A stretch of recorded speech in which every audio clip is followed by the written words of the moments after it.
Crossover. Oh, killer crossover. Just crossover. It just crossed him over nastily. Another victim to the crossovers. Cross him up and sit him down. Time for the crossover powered by Everlevel Concrete Repair in Omaha at everlevelconcrete.com. Josh is here. Hi. Nick is here. Hello. Hi. Hello. Hello. There it is. Hello. And then there is another person who's going to be on the show today. Kaleb Henry will be joining us at some point in time, hopefully within the next 2 minutes. Oh, okay. Another of my softball teammates. There you go. The email went out today. Registration is softball? beginning. Yes. Yeah. Who wants to think about that during the rainstorm that has hit Omaha, Nebraska? It will make the grass turn green. Nick, what are you doing? The cord is all tangled up and affecting the camera. Oh my gosh. All right. The grass is going to be not so brown anymore. Oh, and then it's going to flash freeze over the next 2 days. And Flash then die freeze, blizzard, lot going on. Yep. Yeah. Wind. And then it'll be 70. And then we'll have baseball this weekend. Yes. Baseball. Yeah. Oh, wow. Look at this. Jordan writes, Kaleb Henry, question mark, hell yeah, exclamation. Caleb gets a hell yeah. Wow. There you go. Hell yeah. Hell yeah. He won't be sitting right here, though. Hell yeah. Otson reporting Oh, boots Josh. on the ground journalism. People have gathered at various windows at the station to look at the rain. That's exciting. Never seen rain before. I mean, it is kind of, It is rainy. it's kind of intoxicating to look at. It reminds me a little bit. Remember when we got that derecho during the show? Oh, yeah. Yeah. Was that the thing in December? That one time? Derecho? Yeah. Okay. Then Dodge Where it just was looked like a river. It was 70 degrees and then it was 10 degrees. Yeah. Within the span of hours. Do you ever look at your car in events like this and think, Oh, I bet I my have a car- garage. no, that's great. Oh, okay. But when it's actually outside, I'm looking at my car right now out there, Oh, and I'm thinking, man, I bet my car is really liking this. oh, you think so? Yeah, I bet my car is like, that feels good. It's like Oh. a shower in a way. Unfortunately, a week ago, I got the expensive car wash because I didn't think we were going to get. You Today. idiot. Yeah. So now I'm going to have to get the expensive car wash again. Or you could just do the regular one. Oh. I like the first car wash of the season to be the expensive one But to you've get already- everything out of But it. you already did the first car. But wash the of stuff season. is going to get back into it. All right. So, but you could make that argument about every rainstorm though for the whole year. You're probably No, I'm talking about the snow that's coming. you're salt. careening toward a membership, Nick. Oh yeah. I don't think so. Nick's Okay. gonna travel. You're talking someday. about getting 2 expensive car washes in 2 weeks. I look forward to Nick traveling to a resort someday, and they'll be like, "Hey, we want to have that meeting where we offer you a timeshare." And Nick says, "Sign me up." Yeah. I would. I'm not that dumb. I would love it to. Hey, one of my best friends signed up for one. I'm sorry, your best friend is that dumb. It Wow. was his wife. Timeshares are a Wow. scam, and everybody. I've literally one of the things I've always been taught growing up by any media This is unreal. was that timeshares are a scam. Cartoons, Unreal. things So like you won't, SpongeBob. you tells won't even take the time to look into it. No, Hmm. it's a scam. But in what way?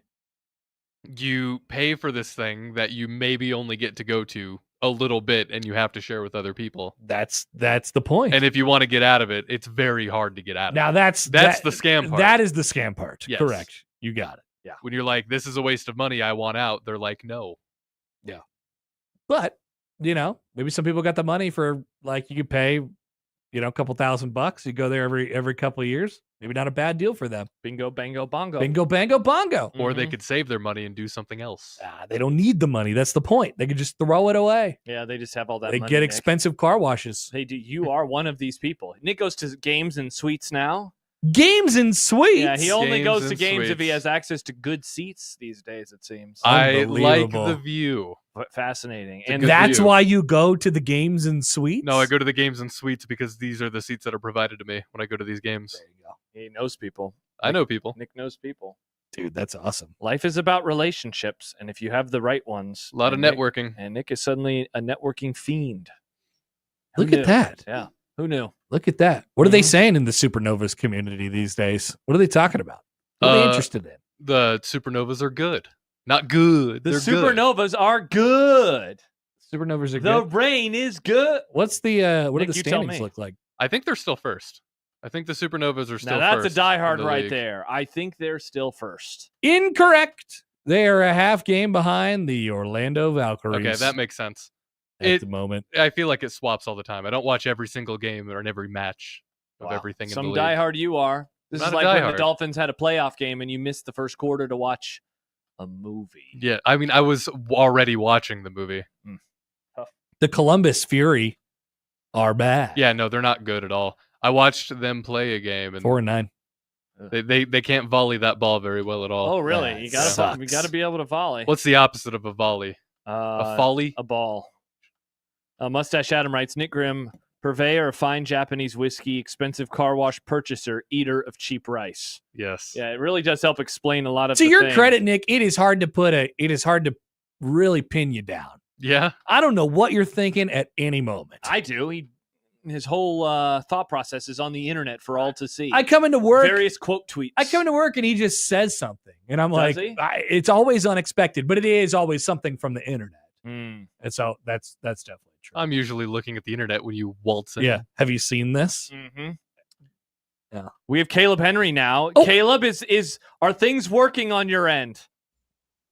Uh-oh. Oh, that no. sounds like a no to me. We're off to a I horrible... cannot hear you guys. Oh, no, we can But hear we him. can hear him. I found it. I hit a button. We're good. There we go. Hi, All right. Caleb. Hi, Caleb. I'm just staring at you guys like AJ Hawk for 15 seconds. Caleb, where are you? With a dog, Happer. Don't be rude. That's a room happer. No. It's a bedroom. Oh, that is There's a bed behind there are a lot of other details you could have given there, Nick. Jesus. There's a Saw the wait. dog. Where's the dog? I don't see no dog. There was a dog to his left. Yeah, she's There's a- not down here. There's a bed and a. Okay. That's a curtain for a. What did you think it was? I thought it was like a separator of a. COVID? Yeah. The That's COVID kind of what I I thought it was like Separator? a hospital area. That's kind of what I thought. Yeah. Okay. No, you seem like you're in a normal place. That's Caleb, cool. people are excited about you being here today. There was a comment a little bit ago from Jordan who wrote, Kaleb Henry, hell yeah. And now Jimmy writes, Caleb. So it seems like people are pumped. There I are never- dozens of us. Yep. The Caleb Hive. Small but mighty, or Mhm. maybe not even small. I don't know. Yeah. How big is your fan base, Caleb? At least 5. At least 5. We can play basketball together. It's all good. Hey, there we go. Let's see if we can bump that number up today. Is everyone working from home today?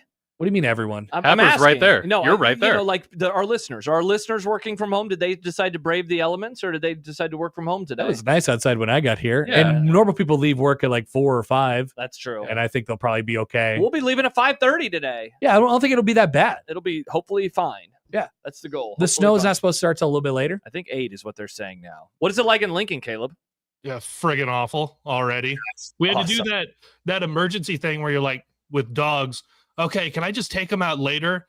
And then you start to see the wind is picked up, and it got stupid dark out in the span of like 2 minutes. And then it's getting cold, and you go, yeah, it's definitely going to rain. Let's run the dog out right now and, force them to hurry up and pee, which is never good for anybody. And then it Yeah. takes longer than it should. There are solutions to these problems. Mm-hmm. People are Don't have a dog. People are. You stop it. People are blaming me yet again for the weather. I didn't do anything. For the record, Nick, remind the folks. What did I say on the radio last week?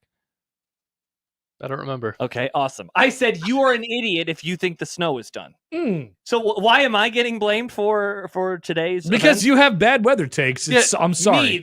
You're an idiot if you think the snow is done. The snow arrives. Josh, this is your Yeah, fault. you had one okay weather take one time. No. The rest of them have been horrible. Unreal. You know how John Bishop jinxes games? Yeah. You jinx weather By just existing. by saying it's not going to happen, and then you made it worse. Okay. Wait, Josh, say that exact sentence again on what you said last week. I said you are an idiot if you think the snow is done. All I heard in all of that is the snow is done. Interesting that they have edited my clip down. I feel like a politician who has been taken out of context for my great takes. Mm. Don't like it. What about after tomorrow? Well, will no, you make a prediction? It might be time to cook. It might be time to go into the lab. If you Jesse, make the it's same time to prediction cook. every year, are you cooking? Yes. It's already cooked. If You you put it make- in the microwave. You're However, reheating. If you make spaghetti in March and then you make it in April, is it not cooking If again? I make the same spaghetti, it's the Yes. same pot of spaghetti. I just put it in the microwave. This is the 3-hour salmon of takes. I don't understand this. You can't make the same exact meal months It's apart. time to cook. It's time to cook. I'm like No, Walter it's like White and you're I Jesse made- Pinkman. They have the bags. They have these bags now of corned beef that you get from Costco. Big bags of corned beef. No, It's, thank it's you. a big corned beef brisket. Big bags for my family. Throw it in the crock pot. Yeah. You leave it in there for 6 hours. It comes out, and you have a whole hunk of corned beef brisket. Okay.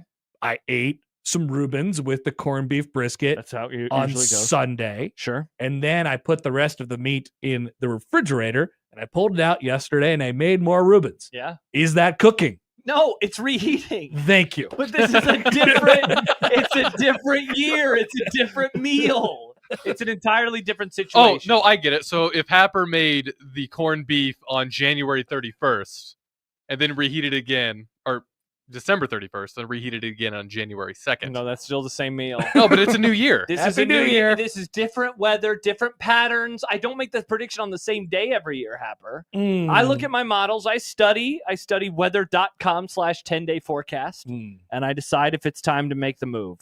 That's going away though, so I don't know how your studies are going to go going forward. Now that is a great point, Weather.com is going away? Well, the weather is going away. They fired a lot of the weather people. Yeah, Really? the weather. The weather. Yep. Oh, nice dog. Dog. Yeah, nice dog, Caleb. Dog. This is great. Look at the dog. Jason writes, if you heat up prepackaged frozen food, is that reheating or cooking? That's cooking. Is it? It's heating. Marie Callender lasagna? Is that cooking? Well, it's How definitely about not like a reheat. tater tots in the air fryer? That's cooking. I do that all the time. It's one of my favorite Oh, you meals. do have to cook them. Yes, exactly. They're uncooked. If it goes from uncooked/frozen to being made, what would you call that? Heating? Yeah, it's a good question. I guess it? I don't know what Yeah, else I would call that. Yeah, thank you. It's a good question. Unless you crushed the potatoes yourselves and balled them up into tot shape. Nobody does that. Riz tried one time, and then we put them in the fryer, and it just disintegrated into tiny potatoes Immediately. Yeah. Yeah, it was a bummer. Yeah, I tried to do that once with I tried to make like mac and cheese balls. How'd that Ooh. go? You Just you, went you ball them up and you bread them. panko bread. Right. Yeah, you bread them over the top and And then what you happened? dip them in the fryer. Like it was okay. It Oh. looked like the remnants of a mac and cheese ball. It was the And I ate concept. it, but The concept of a mac yeah. and cheese Uh-huh. ball. it did not look how it was supposed to look. That's a bummer. Yeah. It's unfortunate, but it still worked and it was food. Mm. I liked it. How's your grill, by the way? Did you protect your grill? It is. We zip tied it to the deck. Really? Yeah. Nice. Just want to. We just don't want it to blow over. We just got it 2 days ago. I don't blame you. I'd be frustrated. Now we took the trash cans inside, so we will rebuild. Mhm. And by rebuild, I mean roll them back outside when this storm is over. Is this the sex grill? Yes, it's the sex grill. I've been hearing good things about the sex grill. Well, it's a lot of good stuff. We haven't had a chance to use the sex grill just yet because we've been so busy unpacking and moving things around. We made another run to the old place last night. I cannot wait to try this out. But The someday, sex grill? just the grill. We will be grilling on it. There will be no sex. Oh, is that what the kids are calling No, calling Nick, it now? they do not call it that. We will just be grilling. Bam Just on. like with leftovers, things are heating up. Why does it not surprise me Josh feels making tater tots is on his I cooked this list? Look, I am not the cook of the household. She does a wonderful job making this. making delicious meals. When she is gone, you can always tell in what's for dinner because it is some combination of thighs, brats, tater tots, french fries, or a baked potato. That's okay. Yeah, That's okay. exactly. I like chicken thighs. Yeah, me too. They're good. I do too. They're I've been eating them a good. lot They're going to be a lately. lot better with your grill now. Gonna be sweet. Yeah, I can't wait Thighs for on that. the sex grill. That's going to be currently That's good. tied up. As they often are. Nice. As they often are. Yeah, I had to put down my big umbrella. Yeah. I got a big umbrella Your out there. umbrella. Put it down. Yeah. And then I flipped some chairs over and a table. Oh yeah. Oh, We like in a took ours restaurant? inside. I just don't have the space for it. There's too much baby stuff in there right now. Hey, Caleb, this is you've had a child recently. Congrats. What's it look like inside of your house? Is it a disaster? There we go. That's the What's that? Oh, there's a baby in there. There's a There- child in there. Is there- there just play stuff everywhere? Is this my life from now on? Yeah, you're going to kind of be inundated with it a little bit of everywhere, but we've done a good job of sectioning everything off.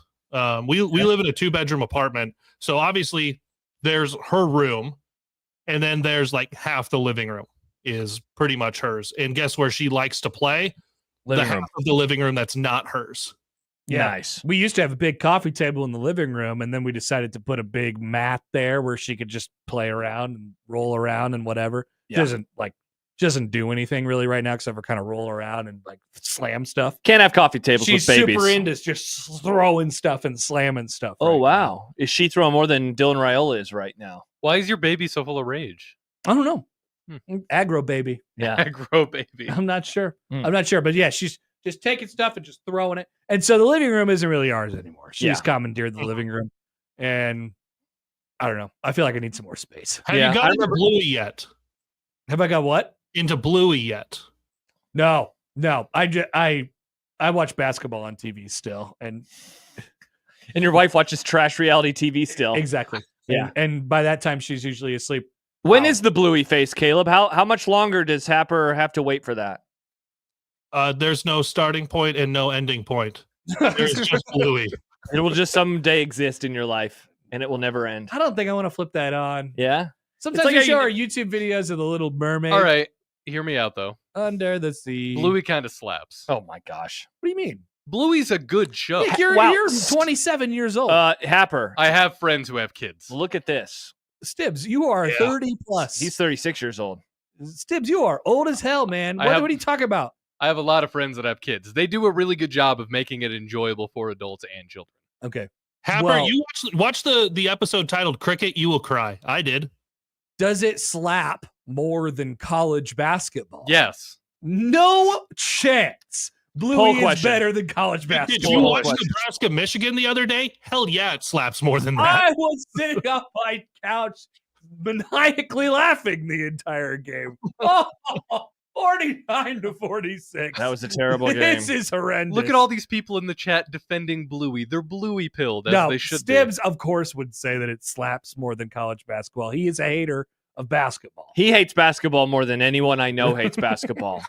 Well, isn't it amazing? Two straight producers who despise basketball. Yeah, That but- is definitely but the torch Nick that- doesn't even care about sports. Yeah, well, no, he likes Japanese baseball. Yeah, in be. I college love baseball. all baseball. Yeah. Also, what the hell happened to our remote? I don't know. I saw that this morning when I came in. see I didn't this? ask Don't blame questions. me. It No, was I'm not perfectly fine, blaming yes. you, Mr. Defensive. What are you, me? All right, that's I'm a fair just- point. Say, I what got happened? roasted. Here, Look I at can- this. I will rebuild it, Nick. Threw it Like we- across the room.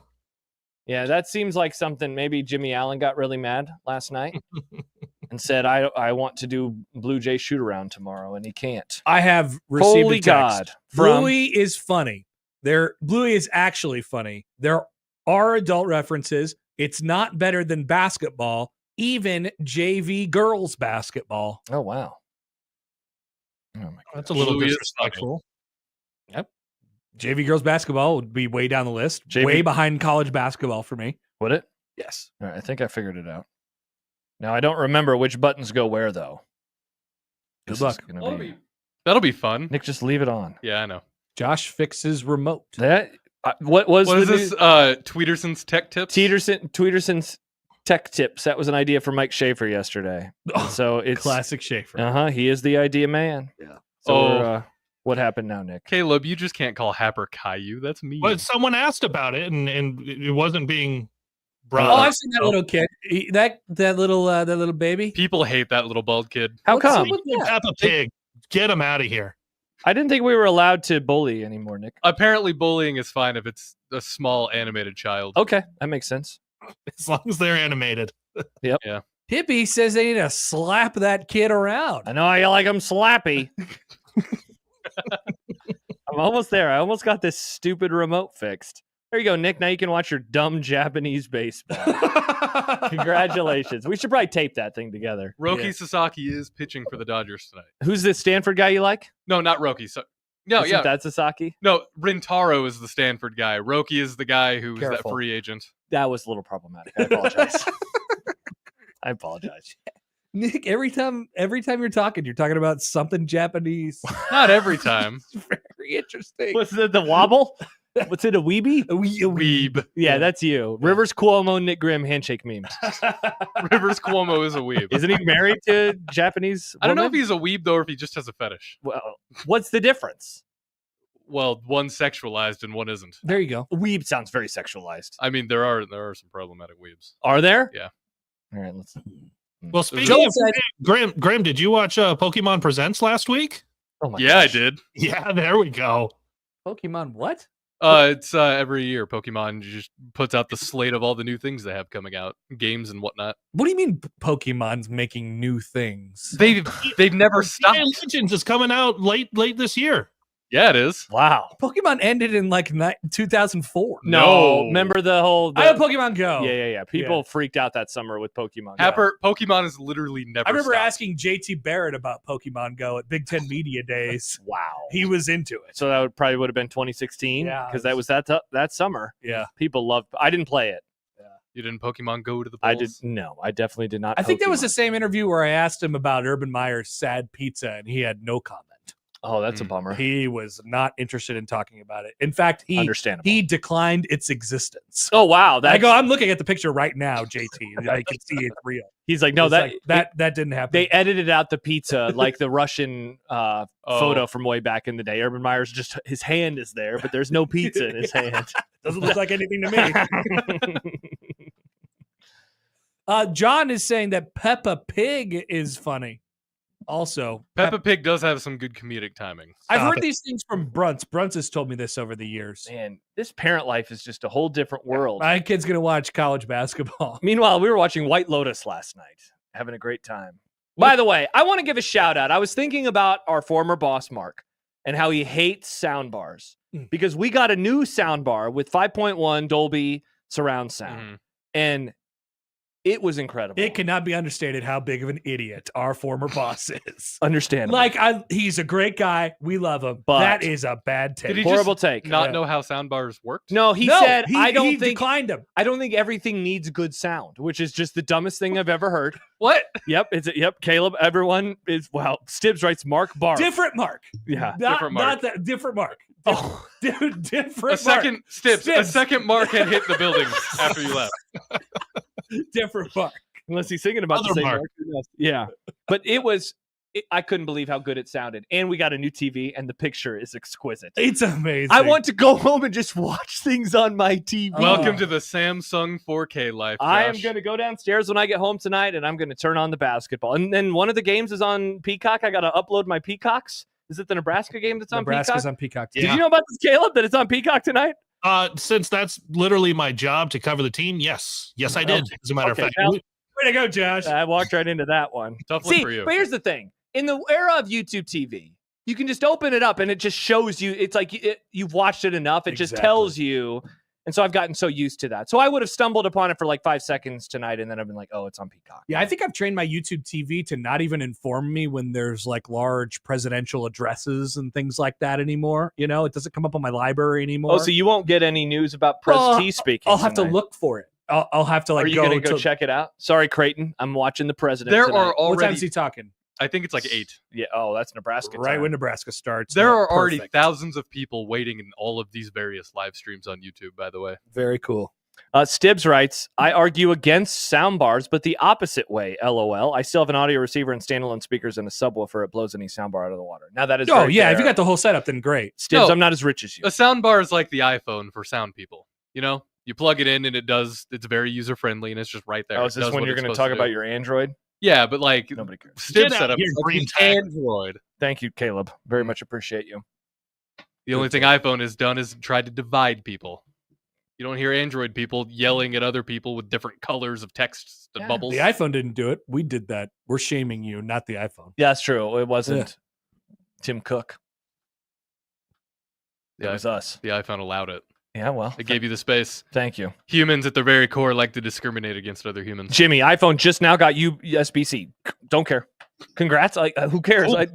Yeah, it doesn't bother me. I had the cables that plugged in. Here's the thing. I could still charge my phone. It's pretty wild. Yeah, you don't need cables, Yeah. actually. Yeah. It's amazing. Mm-hmm. Yeah, exactly. I don't think I can't remember the last time I plugged my phone into anything. Period. You just don't charge it? No, it has a pad. I have a pad. The wireless charging. Look at you. Yeah. That's nice. I don't think I've used this port on my phone ever. Period. But it's USB-C, Happer. Yeah, and what does that mean? I have no idea. I don't need to know. Nick, why is this so fun? Why is what so fun? USB-C. It's universal and everything uses But it why except do iPhone. But why does that matter to you though? Because you guys were getting fleeced. I care about the common men, and all of these iPhone users had to buy proprietary things every time. Came with my phone though. I just got a text from a friend who asked me if I was at Casey's right now. Nope. You're What on should the I radio. tell him? Well, yes. You should have said hello. Yeah, just say yes. No, I'm on the radio. Mm-hmm. That was definitely me. Go slap me on the backside. Yeah, go say hi to me. Yeah, go. Go say hi to me. Go say See what happens. Come back over. That'd be great. All right, we'll see how this one Hey, goes. Happer. Oh, that's fun. Yeah. Well, I don't know what his text back is going to be, but It'll probably be something like, I'm right behind you. I did inform LOL. him I am on the radio right now. I am indeed not at a Casey's. Mhm. Stibbs writes in, how Oh. good of a friend is he that he doesn't know when your show is? That's a tough look. Well, my show is technically over. That's true. We are in USC. I right could now. theoretically be at Casey's right now. Yeah. Caleb, this is your first time filling in on this show. How did you feel about me sending a text at like 1:40 something saying we're on the air now? Was that like confusing that it's not 2:00 because our show does say 2 to 6? No, because I understand the crossover kind of bleeds a little bit of both time slots, but also Bluey was on and genuinely did not care because we were wrapping up the pre-nap time routine. Nice. Yeah. It is odd compared to my old times when it was actually 2 to 6. Do we have a follow-up from your friend? The response was, LOL, hard to do from Casey's, I suppose.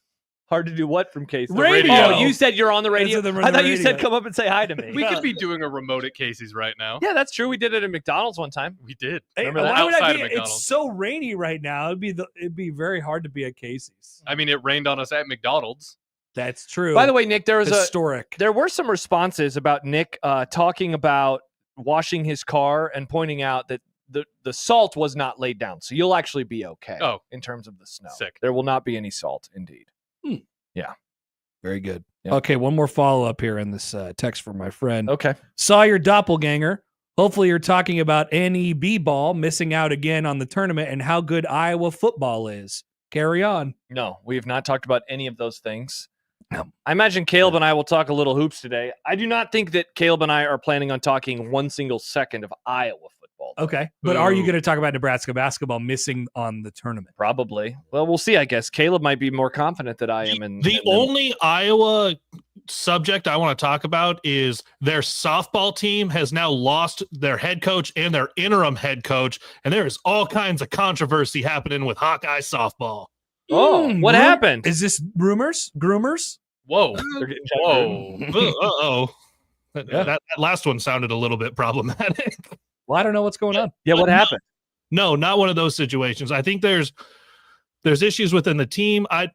I've been told some things. I haven't looked at the reporting to see if any of this is public, but they are going through it before the conference slate even hits over there in Iowa City. Not good. Not good. Not good. We got to get to that Caitlin Clark thing. Yeah, maybe we'll have to talk about it Yeah. finally today. Exactly. That'll be interesting. Exactly. Alex Lincoln says, "Whoa, Connor."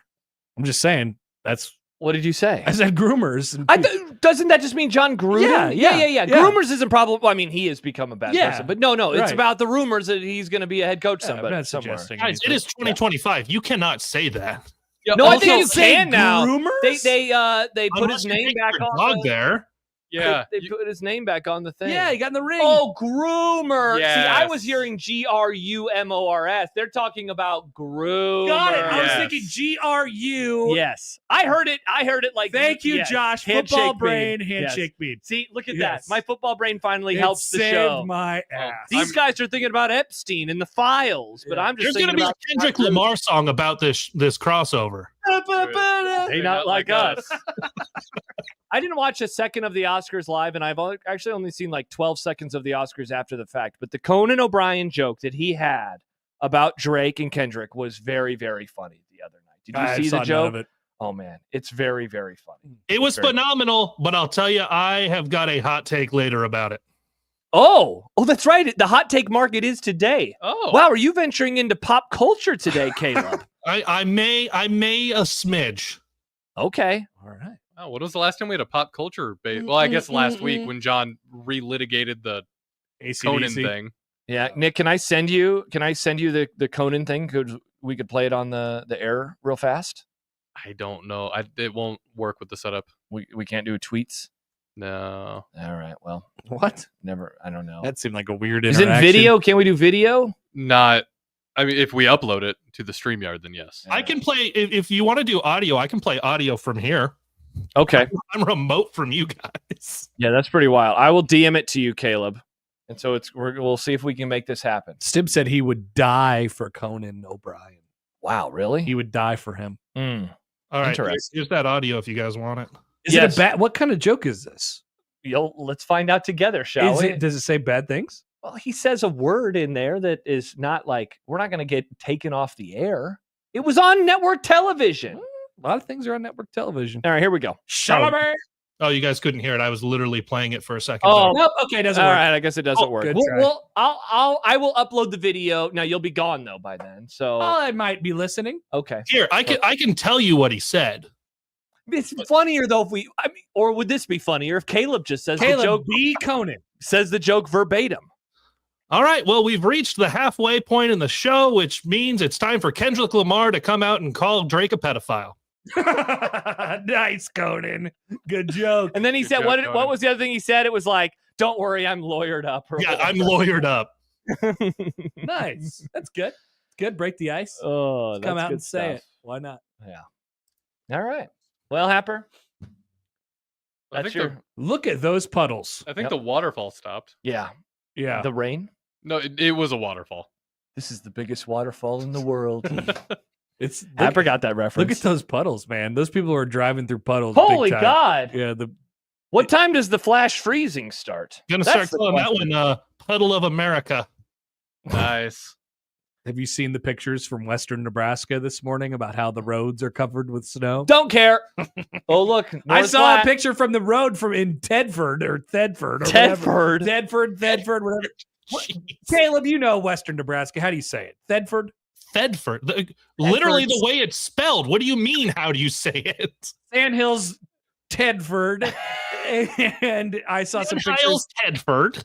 There was snow. There was snow. I always forget. It's freezing 34, 32. 2. 32. All right. That's not till 8. So we'll be fine when we leave the Grum today. Wait, And you we're were all- supposed to have a text segment and you can't tell me when something is supposed to freeze? I couldn't remember. I was asking. I was It's- confirming.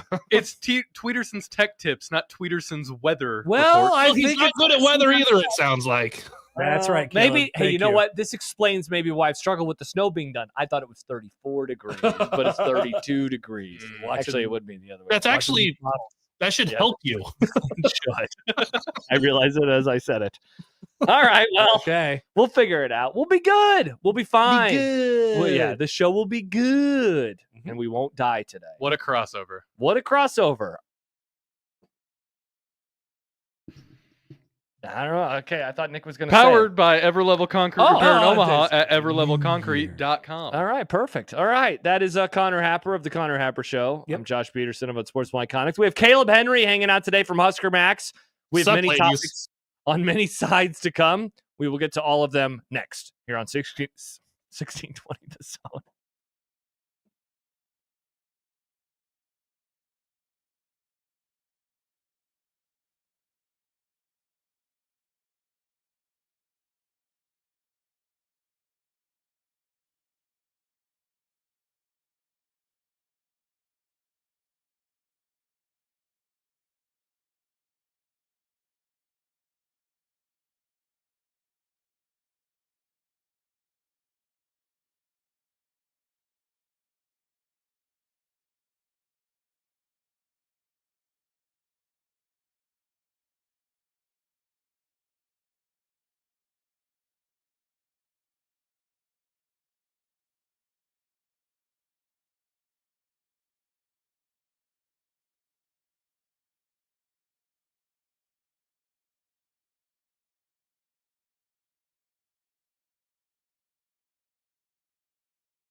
Unsportsmanlike conduct on 1620 The Zone.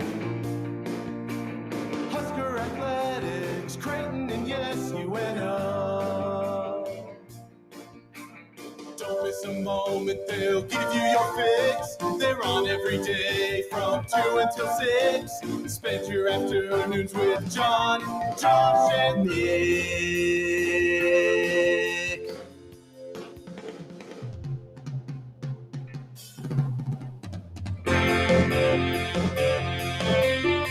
John, Josh, and Nick. They'll show you what sports talk really is.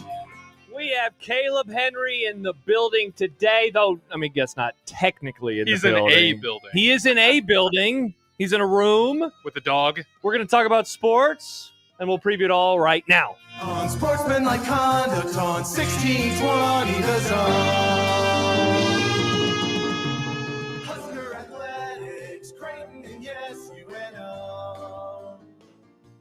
Welcome in, everybody, on this rainy for now Tuesday, windy to come, and then a blizzard, apparently, in about 5 hours or so. It's Unsportsmanlike Conduct here on 1620 The Zone, 1620thezone.com, zonetv.live, the YouTube page. Let's see, Twitch, many other places. Josh Peterson and Kaleb Henry hanging out today from HuskerMax.com. Kaleb, we appreciate you stopping by. How are you? Hello, I am good. Getting ready to get slizzard in the blizzard, as they say, in 2006. Has anyone made a run to the grocery store? Do we know how the milk is doing? Grocery store, how the bread is doing? Are those things fine right now? Toilet paper, all the things. All the things. I actually had to go back to the old place to get the shovel, just in case. So it's probably all going to be frozen tomorrow morning, so I don't really know what the point is. Should have got the ice pick. Guess I'll have to be working from home tomorrow, Nick, as I can't make it out of my driveway. Welcome in, everybody. Excited, Kaleb, to have you in for the first time. I know that you did the show with Matt McMaster within the last couple of months, but this is your maiden voyage, rather, on the Grum, and so we appreciate you hanging out with us for the next few hours. Yeah, I think this is I love Matt, and as a matter of fact, I think I'll be on with him again in the next week. Oh, awesome. But I don't have to wake up at 4 a.m. for this show, so the ranking is pretty good for the Grum. There we go. We're number one. You don't have to wake up at 4. The Grum, not at 4 a.m. Not at 4 a.m., famously. We are indeed on until 6 most days, but today we will only be on until 5:30, and that is because there's a basketball game that is coming up tonight. And right now, as we just dive right into the show, let's get to the Grum Down, brought to you by the rooferys at John Higgins Weather Guard. Nick, how do we feel? We got outlines on the... Now, you already hate it again. I included fun emojis. You're turning into me again. I didn't say there was a anything. look on your face. How do you feel? I was taking it all in. How do you feel about the Grum Down graphic? It looks better than yesterday. It looks better than yesterday, but I like it. That seems like a soft 7 out of 10. 7.5. To learn what we're going to talk about. This is wonderful. Yes, yeah. I love the concept of the Grum Down, and it looks better than John's. Well, I mean, hard to argue there. Let's get to the Grum Down, brought to you by the rooferys at John Higgins Weather Guard. As we mentioned, Kaleb Henry, I made the joke, and then I already had written the joke. I stepped on my own joke because he's at home right now. But Kaleb is going to be hanging out with us for the next few hours. Bring out the big chin, because Nick, it's time to go neighborhood watching. John Bishop, who will not be on the show today because he's getting ready for a basketball game, has done the work for us. He has sent us graphs and charts and the graphics. Tips and tricks. Yep, we got all the stuff. So we'll be doing that later on the show, so that'll be fun. Michael Bruntz will stop by in about an hour. What do we know about Husker football in 2025?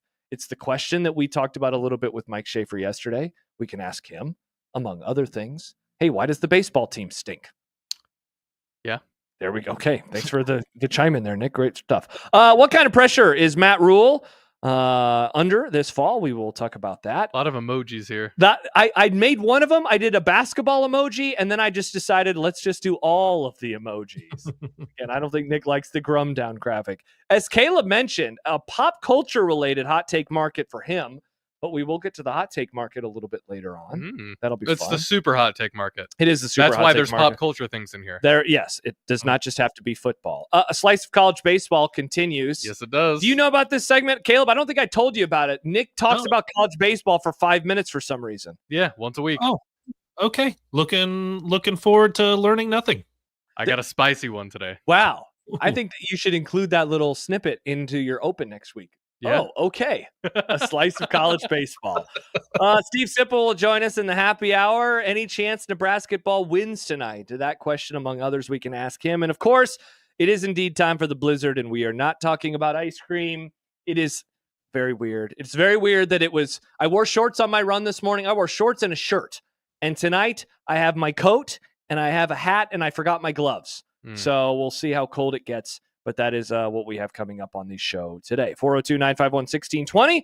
If you would like to give us a call on the Kaleb Henry hotline today, you can also send us a text there as well, 402-951-1620. Alex in Lincoln writes, get the dump button ready, Nick. Oh, no. Oh, I think that was about the Conan thing. But again, Caleb gave us the exact, he disseminated, and it was just fine. No dump button needed. Yeah. You're allowed to say pedophile on the radio. Yes, for now. For now. I think it's pronounced pedophile. Oh, okay. Dumb debates. But if you get into the semantics of like trying to say how you pronounce it, it definitely doesn't help your case. No, it definitely doesn't. That's not one that you want to argue. Yeah. When people are like, well, actually, a pedophile is this. Oh, yeah. We don't want to hear from those people. We don't. Well. But if We you're hate going to those people. contact us, you can do so on the Kaleb Henry hotline, 402-951-1620. You can also email us, Equitable Bank Inbox, Josh at 1620thezone.com or Nick at 1620thezone.com. And you can visit us on the JTech Construction Zone Twitter feed at USC 1620, at Caleb Henry. I'm at Josh Tweederson, and at Grim and Nim, the various places. We did get a tweet from KD going back to the crossover that writes, there's literally an entire Bluey episode dedicated to the parents being hung over. Caleb, have you seen this episode? Yeah, I think it's called like whale watching. Whale watching. Is it any good? Because they are basically just laying around and then the kids play around them. Interesting. It's solid. It's not bad. I wouldn't have it in my top 10, but it's still good. By the way, some questions coming in about the graphic, which I've now already deleted. Mike says it's easier to read. Why are you against a solid background? I think that the change in the color makes it pop a little bit more. Is it really that hard to read the white on the white with the black outline, Nick? The outline helps. Yeah, man. Maybe everybody's eyesight sucks except for mine. The font needs to be a little bigger. Better? Okay. Like, not even better, just bigger. Okay. That might help. Keena writes it's very good. Thank you, Keena. I do like it. I do. Yeah. Well, Mike apparently can't see. So, let's work on our eyesight. Let's not be critical of me. Let's be critical of the eyesight. Wait a minute. Pull up that last listener. Is that how you pronounce that? In my head, every Cena. time I see this, I say Cena. Yep, that's how I said it for the longest time. And then she was like, hey, just to let you know, it's pronounced Keena. Oh my, this is going to kind of change my world when I watch the chat. Oh, rats. She also has added, I was talking about the Bluey episode, LOL. Not the graphic design. Well, this is very upsetting. I would work on it a little bit more. But tomorrow, Nick, John's Grum Down graphics are back, folks, because John will be here. Indeed. Wow, that is very disappointing. Mike does add it's better today. All right. Well, it doesn't seem like people completely despise it, but I'm frustrated that it's not better than it could be.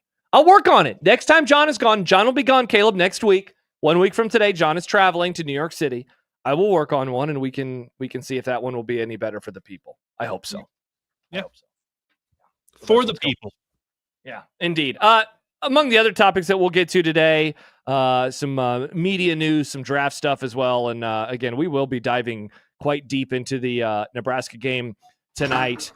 You okay there, Nick? Caleb, I wanted to start off the show by asking you, before we get to the neighborhood watch stuff, about Nebraska and how, going into the last, I don't even want to say the last 3 games, because I feel like going back to the Penn State game, we were having some conversation of like, all right, well, as long as they go X and X, they're going to be fine. As long as they get to 19, as long as they get to 20. Well, now, of course, to get to even 19 wins in the regular season, they're going to have to go 2-0 over the next 2 games, and that would include a road win tonight at Ohio State. Big picture, what do you think it would mean if they miss out on the NCAA tournament, especially given how inconsistent the team has looked? Like, this is not me, saying is anybody on the hot seat, but I just wonder, given all the goodwill of the last couple of seasons and seemingly the goodwill of the start of this year, like, have you started allowing yourself to go big picture on, what does this look like for the offseason and the offseason conversations that we're having?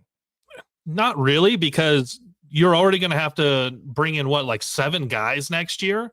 Yeah. So the offseason conversation is already, the team is going to look drastically different than they are this year.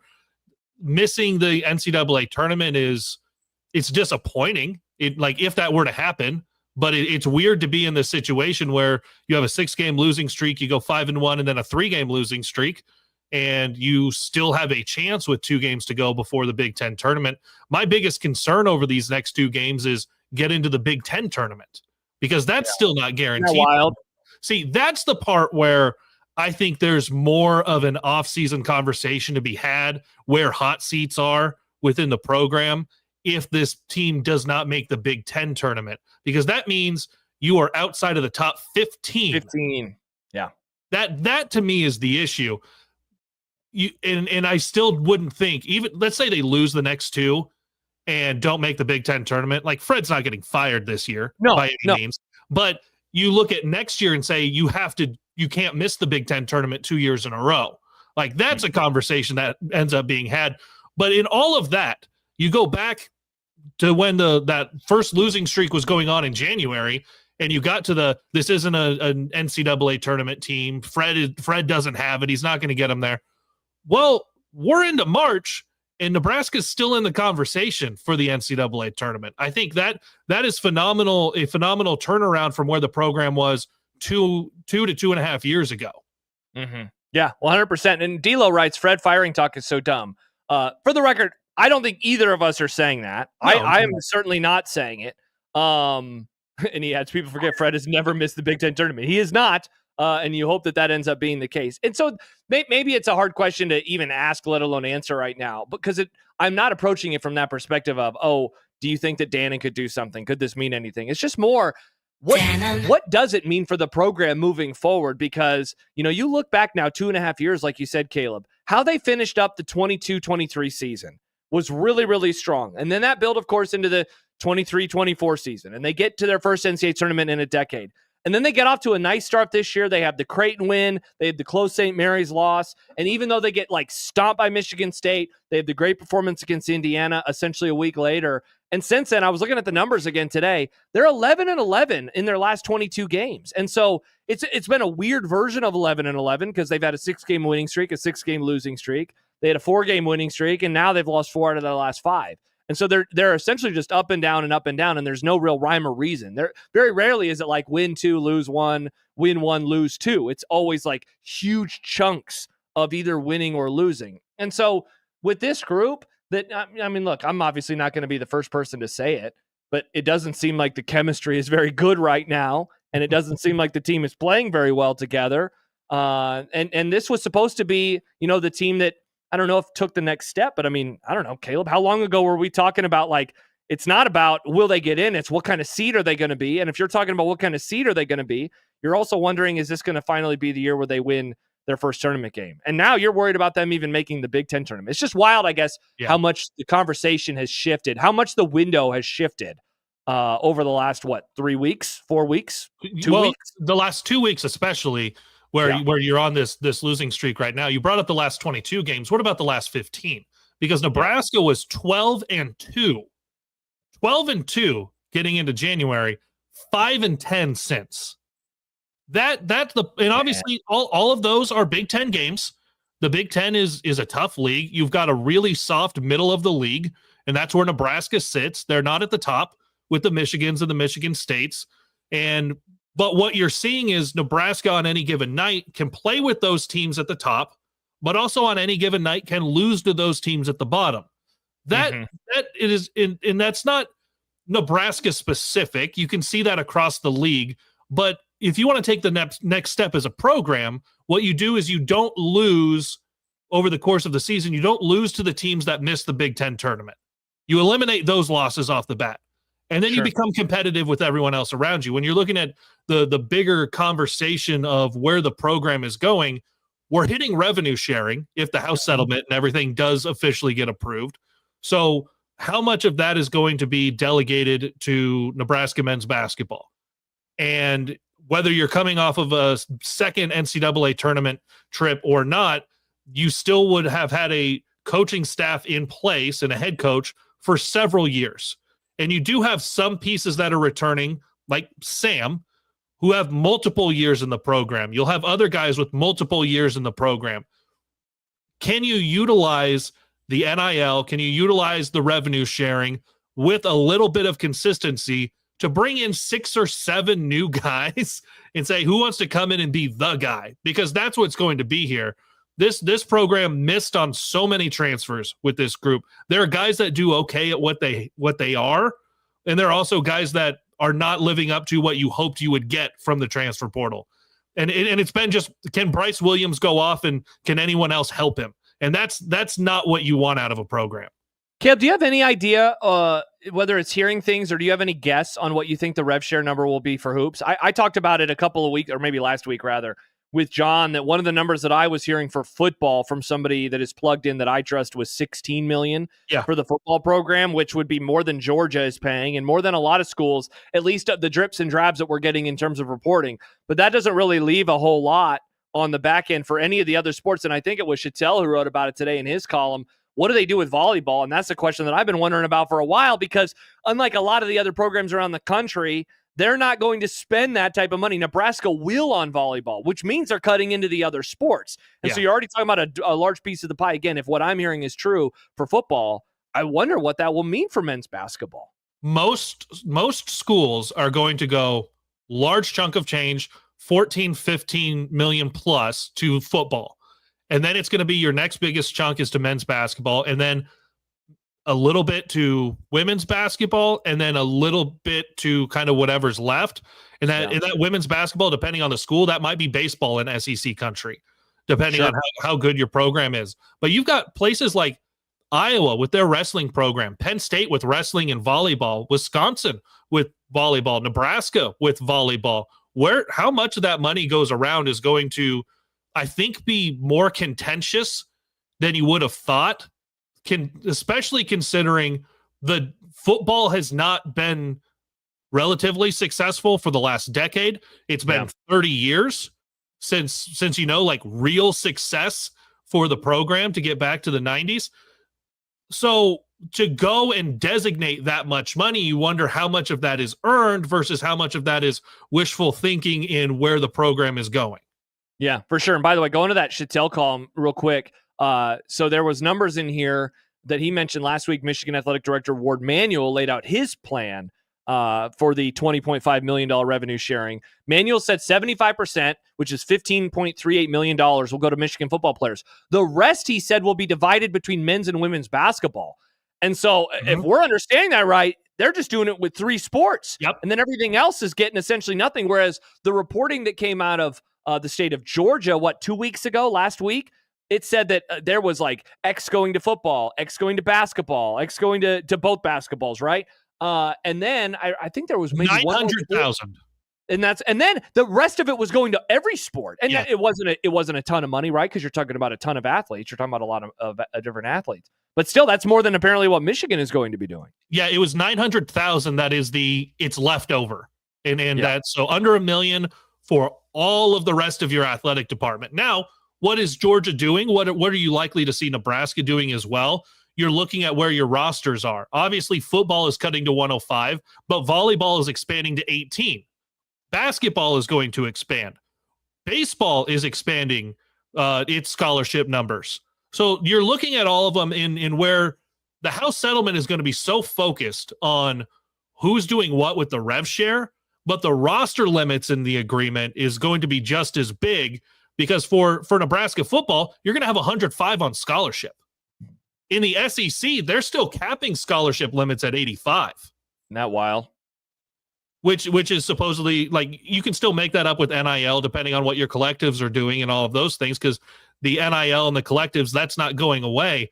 But there's so much that goes into this House settlement and how it's going to overhaul college athletics, which seems like it's happening every single year.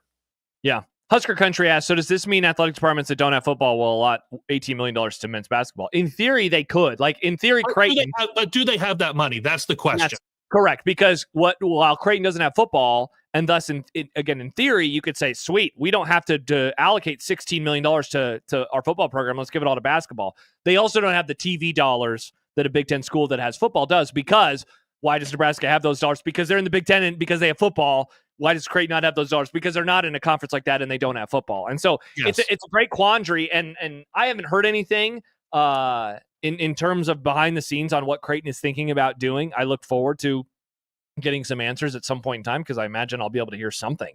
But what schools like that decide to do, a Villanova, I know Villanova has FCS football, but like what those schools decide to do in that conference and what they decide to allocate. I mean, dude, what if they did decide to say, we're doing $5 million. We're going to do $5 or $6 million to basketball, to men's basketball. That should be a huge selling point for recruiting that they should be able to use for themselves. Well, if you can, and it's not all just the media, the TV media deals, but that's the biggest chunk of change. And then for places like the Big Ten, you get that additional money in the college football playoff, where it's millions of dollars per round that comes back to the conference and then gets shared with everybody. And I know in the biggest reason that this question is on a lot of our minds is because of Creighton, and I guess you could even say Omaha. Definitely, yeah. But it's what is the Big East making on their media deal? If you can find that money plus some NCAA tournament runs, that doesn't really make up all of that difference. It makes up some. But if you were, let's say the money was there, Josh, and you were a Creighton and you said $15 million is going to the men's basketball program, $5 million is going to women's basketball. If you did that, you are the top spenders in both of those in the country. By far. Yeah. And so it's going to be interesting to see what a lot of the basketball first schools do. We can pick up this conversation a little bit. When we return, we will get to our neighborhood watch segment, update you on where Nebraska and where Creighton sit right now ahead of some games tonight, as both teams are on the road for the final time this season. And after some tough losses for a variety of reasons for both of them, we'll see how far they have slid. We will do that when we return. Michael Bruntz is going to join us at the bottom of the 3 o'clock hour as well, plus a slice of college baseball today. And a reminder, we are off just a little bit early today because of the Creighton game. Pre-game for that will begin live for Creighton and Seton Hall at 5:30 with John on the scene there. And then the tip will come just after 6 o'clock. So an abbreviated edition of the Grum this afternoon. We appreciate Kaleb Henry for hanging out with us today. 402-951-1620. If you'd like to call or shoot us a text, you can do so there. Also, hit us up on the YouTube page. A lot of comments coming in that we can get to after the Neighborhood Watch segment, and we will do that when we return. It's Unsportsmanlike Conduct here on 1620 The Zone.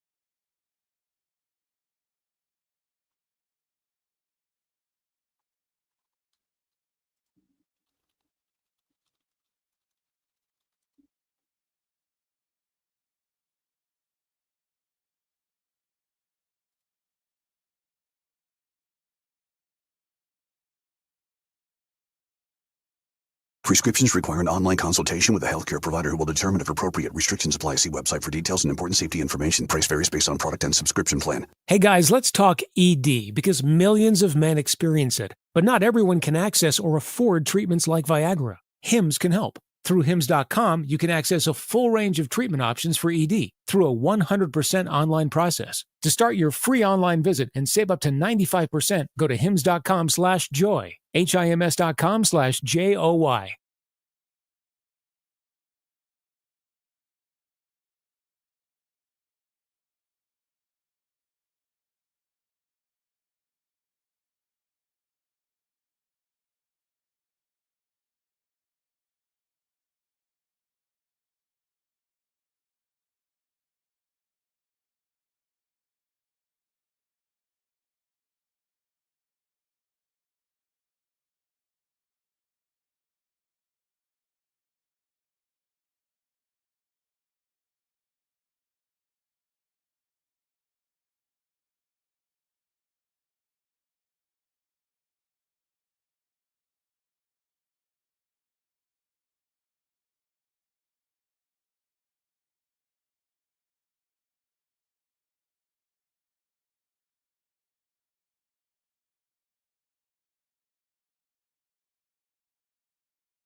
Bankers Trust is excited to now have a full-service location in Omaha, offering a full suite of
I'm just waiting for it to hit, Nick. Okay. Don't look at me like that. I was just waiting for it. Time for our Neighborhood Watch program where we take a look at the local teams and what's going on with them. And, of course, we have the man with the very large chin. Look at that underbite. Yeah, what do you think of that guy's mouth there, Caleb? Doesn't it look like a massive chin? You're never going to see this in a different way. Is that his mouth, though? No, it's his jacket. It's like the top of a trench coat, but Yeah, because the eyes are facing this way. I've always seen it as a guy with like a giant underbite. Yeah. Because if those are his eyes and that's the mouth, he looks like he was a character on Goonies. There you go. Hey, you guys. Right? That's Goonies. Yes. Hey, you guys. Thank God. Is that how the Go Big Red chant started? Go Big Red. It's the same one. Sounds Hey, you guys. Let's look at what's going on. First of all, with all three of the local teams, and you see there the net numbers for Nebraska continue to plummet. I guess not plummet, but they just continue to drop a little bit. Omaha, though, I don't remember, Caleb, when John and I did this last, if they are up a little bit. I have to imagine that they are. When you look back at what they were in the non-conference and how high they have climbed since then, it is absolutely ridiculous. They're up to 181 in the net at this moment in time. Nebraska is 56, by the way. I don't think I mentioned their number. And Creighton has fallen to 39 after that tough loss over the weekend. Creighton 5-6 rather in Q1 games. Nebraska 5-9 in Q1 games, and Omaha is 0-1. And sadly, Caleb, for Nebraska, of course, the loss that they had over the weekend, that was not a Q1 loss. That was not a Q1 loss. Was it a 3? I believe that game was a Q3 loss. Yeah. That's not going to be helpful. Yeah. It'd be like starting a podcast and saying welcome ball. Can you imagine the pain that you would feel if you said welcome ball? That's what happened. That's so ridiculous. I cannot imagine that would ever be a thing somebody would do. But I a like very specific thing. No, maybe. here's what I like looking at this though, because talking about just like fans of teams in the state, and obviously I cover the Huskers, but it is more fun when there's local flavor in all of these things. For Omaha, yeah, the non-con was 4-9, which is not great. But when you're a team like Omaha and you're playing in the Summit, you know that non-conference just sets you up to get to know your team better. And then there are obviously some teams in the mid-majors and the small conferences that do well in their non-conference, and that helps them with an at-large conversation. But for Omaha, a 4-9 start in the non-con does nothing to derail what's ahead of them. You know, like take care of business in your league, win the conference tournament, and that's how you get in. That is your path. For places like Nebraska, yeah, you can have a really good non-conference, but you're going to have to take care of business a little bit in your league to get that at large. Yeah, 100%. And so now Omaha is awaiting the result of the Kansas City Oral Roberts game, and they will face the winner of them in Sioux Falls on Thursday at 6 o'clock. Of course, you'll be able to hear Gary on the call for that one on 1180 The Zone. So that's what's going on in terms of the updated resumes. Bracket matrix. As you see, the average for Creighton has them at a 9 seed. Their best is at an 8. Their worst is at a 9. So pretty much everyone is agreeing on where they are going to end up, where it is a little bit different. And by the way, this is as of yesterday when there were 104 brackets. Nebraska was still averaged to be in as an 11 seed. Their best is a 10, but they are out on 31 of the 104. So Caleb, what, about 70%-ish is the number of brackets that they're still in on. I imagine whenever the large update happens, whether it's tomorrow or Thursday or Friday, the result tonight is going to play a huge part in this. If they lose again, I mean, dude, if we updated this on Friday, are they even on? Are they even in more than 20 at that point in time? They're probably out. I think they're on more than 20 if they lose tonight, but it is, you're looking at definitely not more than 40. Wherever that number is, it's super low. And a big reason for that is because you are playing a team that is in the exact same position as you. You're both sitting squarely on that bubble with no more room for errors. Yeah. So a must-win game, obviously. We'll talk about that a little bit more later on. Omaha, how about this? So they're averaged to be a 16 seed, of course. Apparently their best is a 14, which is just insane and not at all what we're expecting, because we've been talking about them as a potential play-in type of team, but maybe they're playing themselves off of that. They're out on 23, and of course that just means that whomever is putting together the bracket just does not think that they will win their conference tournament. So that's what you have there. Bart, by the way, has Creighton as a 9, has Nebraska out, has the Mavs out, has Creighton going 22-9, Nebraska 18-13, and then of course we know that Omaha's regular season schedule is kaput as they get ready for the conference tournament. We'll dive now a little bit deeper into Creighton and go to Mr. McDermott's Creighton, or Mr. McDermott's neighborhood, rather. And we just talked about it, Caleb. They're a 9 right now. You see a lot of their metrics. Bart has them with an 85.4% chance of making it, which is wild because it was 90-something% not that long ago. And I'd still be fairly stunned if they were unable to make it. And you look at the teams, of course, and this is where the segment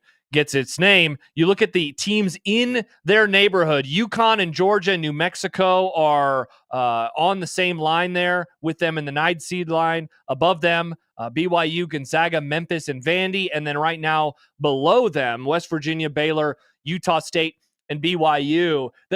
The thing, Caleb, that every time I see one of these graphics, I'm always blown away by Gonzaga and their the rankings and how much they love them. They are an 8 seed, according to Bart Torvik. They are a 8 ranked team, 8th overall in the net. I understand how it works because I follow sports, and so I get how power rankings work.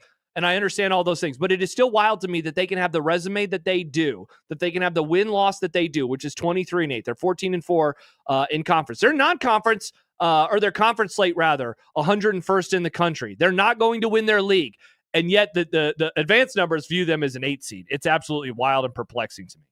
Are we certain that some of these analytics don't look at the name and don't look at past performance? Like in the reason being that, like, North Carolina is still on the bubble. I think Happer yesterday called it college basketball racism.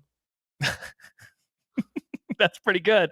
And we'll talk about North Carolina in when we get to Nebraska, because you're right. They are very much there, and obviously we know what their name is. Otherwise, you look at a lot of the other teams that are in Creighton's neighborhood, and they're all kind of jumbled up there together. A couple teams in the 20s in terms of their net rankings, BYU and VCU, but then it's a lot of 30s, including Baylor, Georgia, UConn, and then a couple of teams in the 40s, including New Mexico and Memphis. So it is a lot of teams that are hanging out right in that range. And then there is Gonzaga. And so when you ask that question, I have to imagine that a lot of people are very much in agreement with you.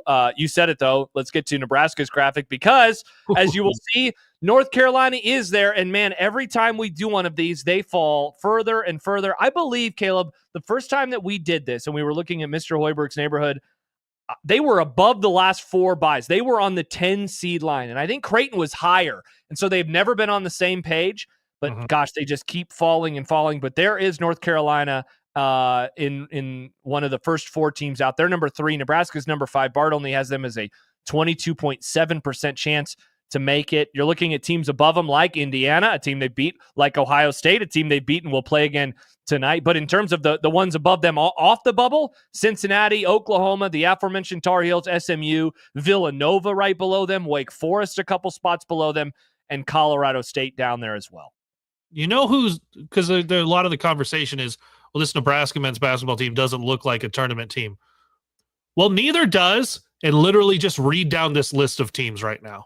Yeah, seriously. Neither does Baylor, Utah State, San Diego State, Arkansas, Ohio State, Indiana, Oklahoma sure doesn't. North Carolina doesn't. Wake Forest hasn't.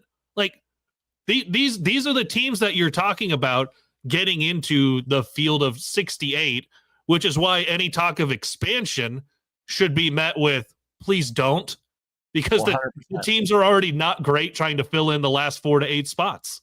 Yeah, dude, we always talk every year about how soft the bubble is and how it's never been softer. You want to talk about a way to make that bubble extra soft, it would be to expand the NCAA tournament. Can you imagine if we were doing this and instead of even having the last 4 in and the last 4 buys, we're looking at like another clump of teams below this group of teams? Well, yeah, because you would be looking at, because I think if there's an expansion, you would add 8 more.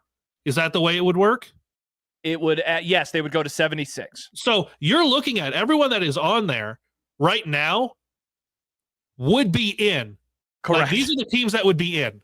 These would be the last 8 in. The last 8 in. The last 8 in. Well, yeah, and you go to the last 4 buys, last 4 in. These are the 16 teams you would be looking at going, this is garbage. You guys should all be in the NIT hanging out together. And then again, imagine, let's add another 16 teams that we're talking about as potential NCAA tournament teams, like the Drecks of the absolute Dreck. Jordan writes it's a low T bubble. It certainly is. By the way, the net rankings of these teams, the highest one is the team that's at the very top of the graphic, and that's Baylor. Their net ranking is 32. They're 16-12 on the season, so 1 loss worse than Nebraska. They're 9-9 in conference play. Their strength of schedule in league play has been 36, which is 6 or 8 spots worse rather than Nebraska. Otherwise, it's a lot of teams in the 40s and then 50s. Nebraska, of the teams on this graphic, Caleb, has the 3rd worst net ranking in front of only Colorado State and Wake Forest. But that's been the case, man, throughout this entire process. There, no matter what time of season it has been, when John and I have done this graphic, they've always had a lower net ranking. It's always been just a little bit further down. The net seems to hate Nebraska. Like, no matter where the wins come from and what the quad wins look like, even though, and I guess you could go to this last week, a bad quad 3 loss, but the net has just never liked Nebraska.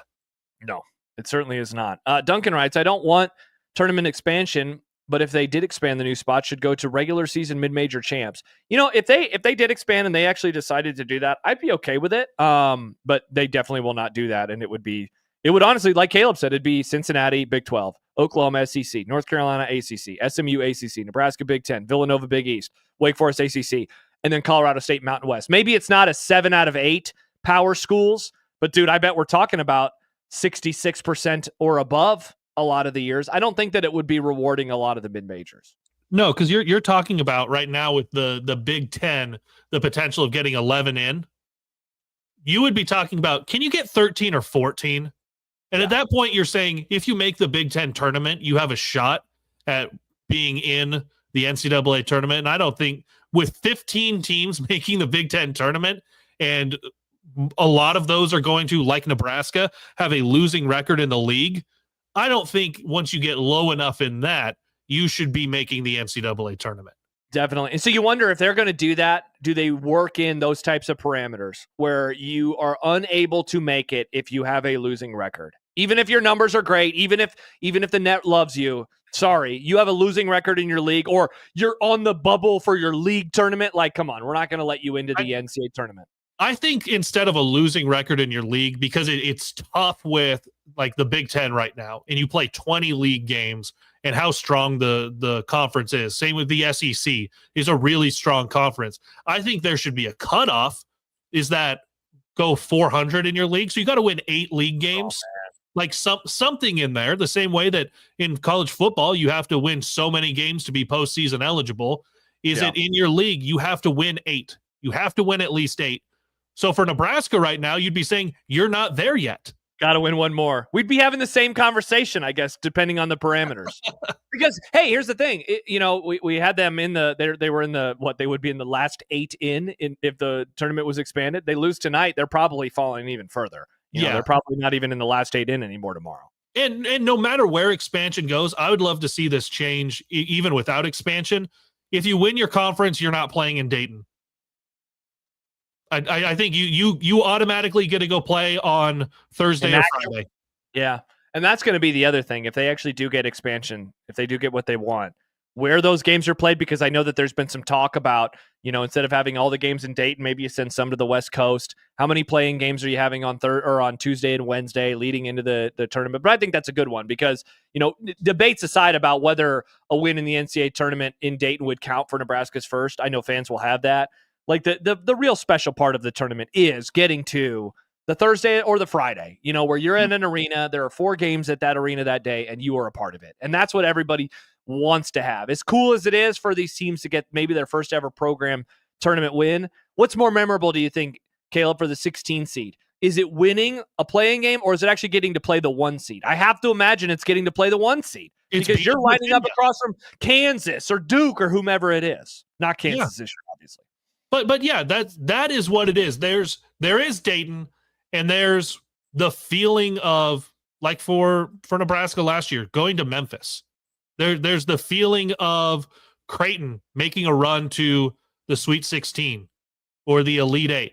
Those are so different than going and playing in Dayton. Imagine for the teams that lose that game in Dayton, which is absolutely what I don't want for Omaha, and I'm glad that one, at least somewhere in the bracket matrix of 14, I would love that because yes, that win in Dayton counts, but it feels different when you're in that first round on Thursday or Friday. It feels different when you are lined up and playing at the same time as like 6 other games. 100%. 100%. That's where the real memories are made. Couple more comments before we go to break. Amazing Daniel, what is the point of a team who can't break 500 in their conference being in the tournament? They're just like, hey, this tournament is almost universally considered one of the best tournaments in sports. Let's mess with it.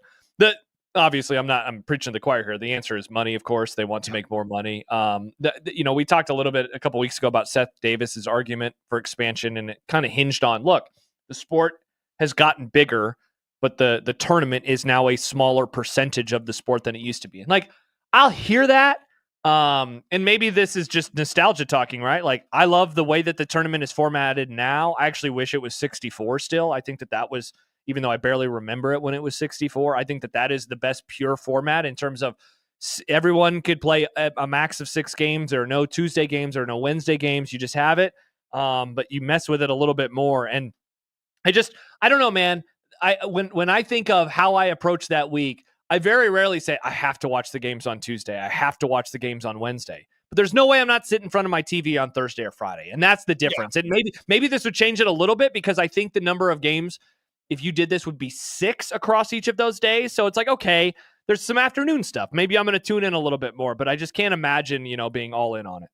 Yeah, I like right now getting that little nibble on Tuesday and Wednesday. I don't know how much fun it would be going, here's a full slate of 8 games each day. Yeah. With a bunch of crappy teams that we just looked at on that graphic. Yeah, that you went, oh, they should either be playing in the NIT or this year that people continue to forget about, the Vegas Crown. Dude, they keep putting the Crown graphic on. We will not see that tonight during the Nebraska game. I can't remember if the Creighton one is on FS1 tonight. So I always laugh every single time when they end up showing that graphic of, hey, here are all the games that are coming up. And let's see. Yeah, tonight is on FS1. So get ready, folks. We're going to get a little Crown graphic when they show the Mike DeCourcy or whomever it is when they show the bracketology. So there you go. That is the update on what's going on with those teams as the NCAA tournament gets ever so closer. We have Bruntz coming up at the bottom of the hour. Some pieces that we can pick up from yesterday's discussion about college football playoff expansion and a whole lot more. Kaleb Henry in today for John Bishop, who is getting ready for the aforementioned Creighton and Seton Hall game tonight. Listen right here on 1620 The Zone or 1019 The Keg. He'll be in Newark for pregame at 5:30 and then tip just after 6 o'clock. It is Unsportsmanlike Conduct here on 1620 The Zone.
Sorry, folks, we get political sometimes by saying we're anti-Nazi. I know Kaleb Henry is anti-Nazi. Mhm. You're anti-Nazi, right, Caleb? Very anti-Nazi. All right, put it on the shirts. We are anti-Nazi. Extremely anti-Nazi. It's the Grum on 1620 The Zone. Kaleb Henry of Husker Max hanging out with us today. He will be here until 5:30, and that's when we'll say goodbye. Caleb couldn't hear that return, by the way, so us just saying we're anti-Nazis just so out of nowhere. Oh, yeah. No context. Oh, so wait, that's not on the podcast either? No. Oh, okay. Well, I mean, I can... No, it's too late now. yeah, it's definitely too late. Oh, I thought you recorded the returns on the little podcast. No. All right, well, there you go. Now all of our podcast listeners know that we're anti-Nazi. It's good for them to know. It's good. You need to update them sometimes. By the way, Caleb, speaking of updating the folks, I am going to update them right now that they can go sign up for 1620 The Email, which is where you are first to know all sorts of indeed, Dick, exciting content that is happening on 1620 The Zone. I love this email. I believe that it is Odson who does the brunt of the work. Is that true? Yes. He is the director of emails. He is. You can sign up today at 1620thezone.com. But there's always little inside jokes for great friends of 1620 The Zone. Ooh. So I recommend signing up. Also, if you love inside jokes and you would love to be a part of one someday, the whole email's not going to go over your head. It's just maybe in the little titles of things. So I think Josh is doing a great job, and I think everyone should sign up today at 1620thezone.com. Thank you for the emails, Josh. Yes. So, Caleb, are you signed up, or will you be signing up right now? Do you want me to sign up right now?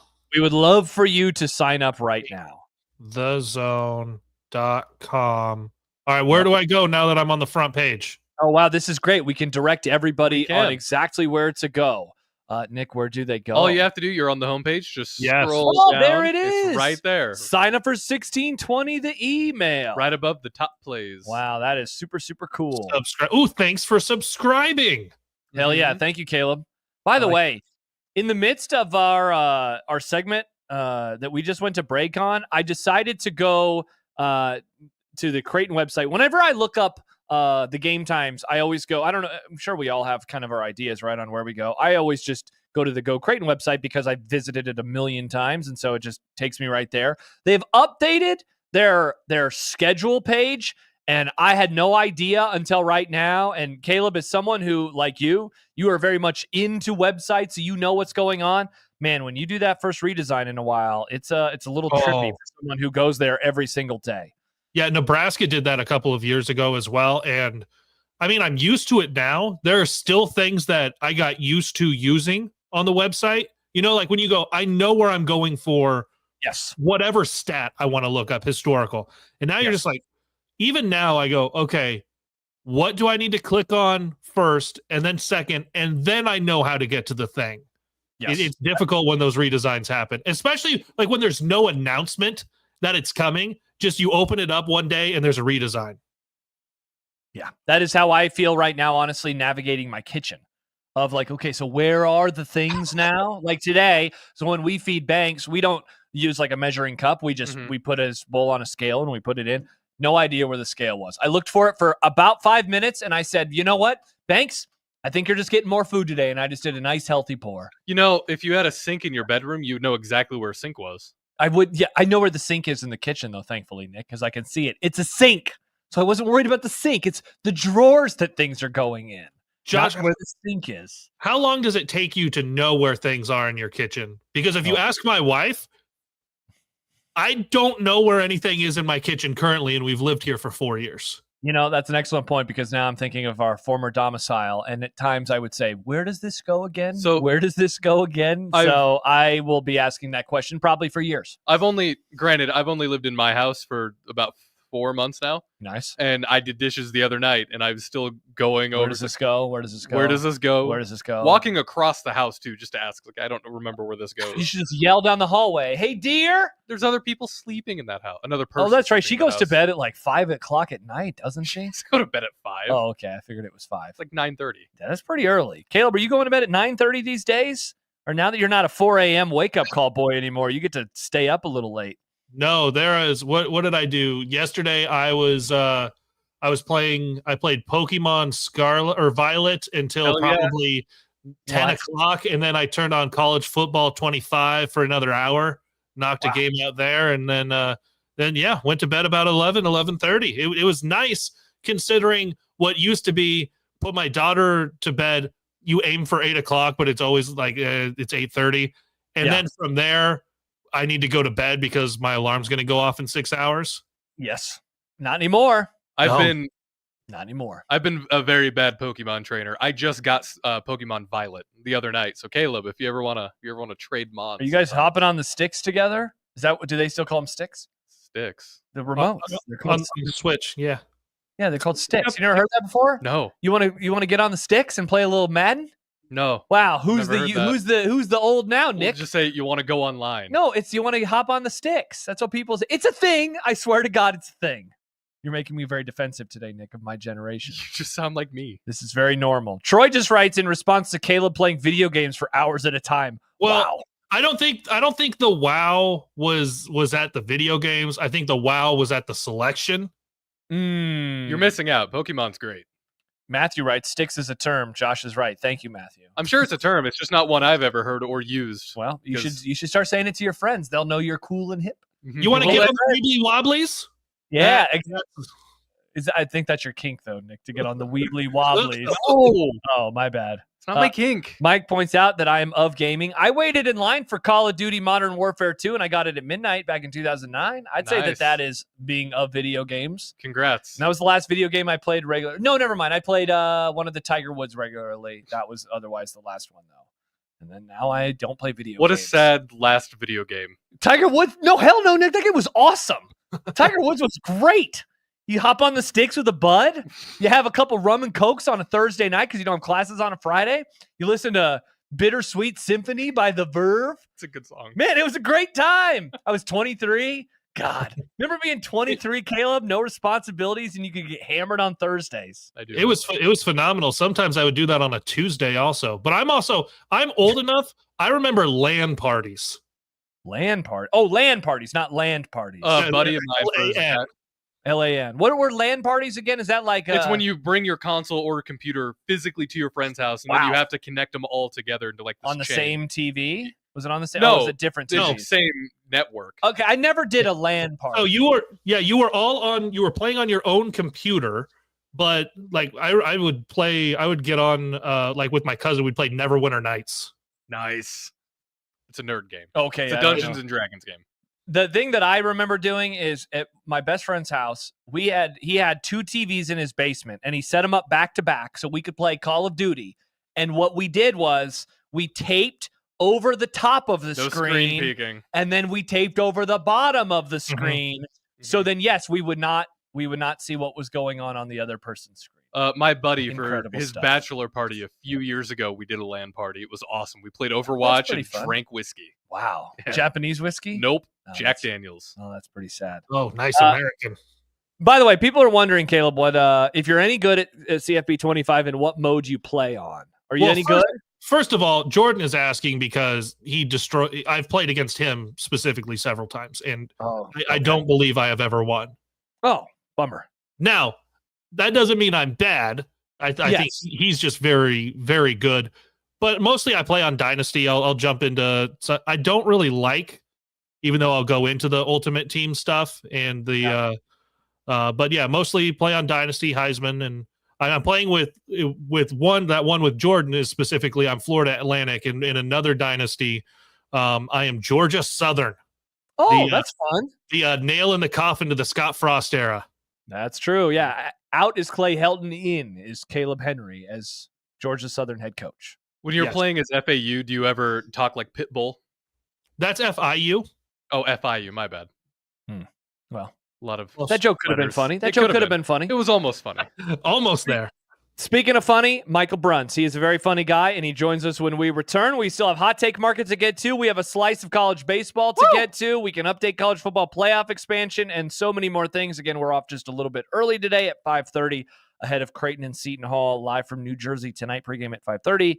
The game tips off at 6. We'll welcome Bruntz to the Grum next on 1620 The Zone.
Here's a story of a man named Bruntz who covers Husker sports, boys and girls, like football and basketball, even weightlifting, like front squats and curls. Then one day, good old Bruntz called a talk show, and acting on what they thought was a hunch, John and Josh wanted to start a family. And now we get to talk to Michael Bruntz. It's Michael Bruntz. Michael Bruntz. Now we get to talk to Michael Bruntz.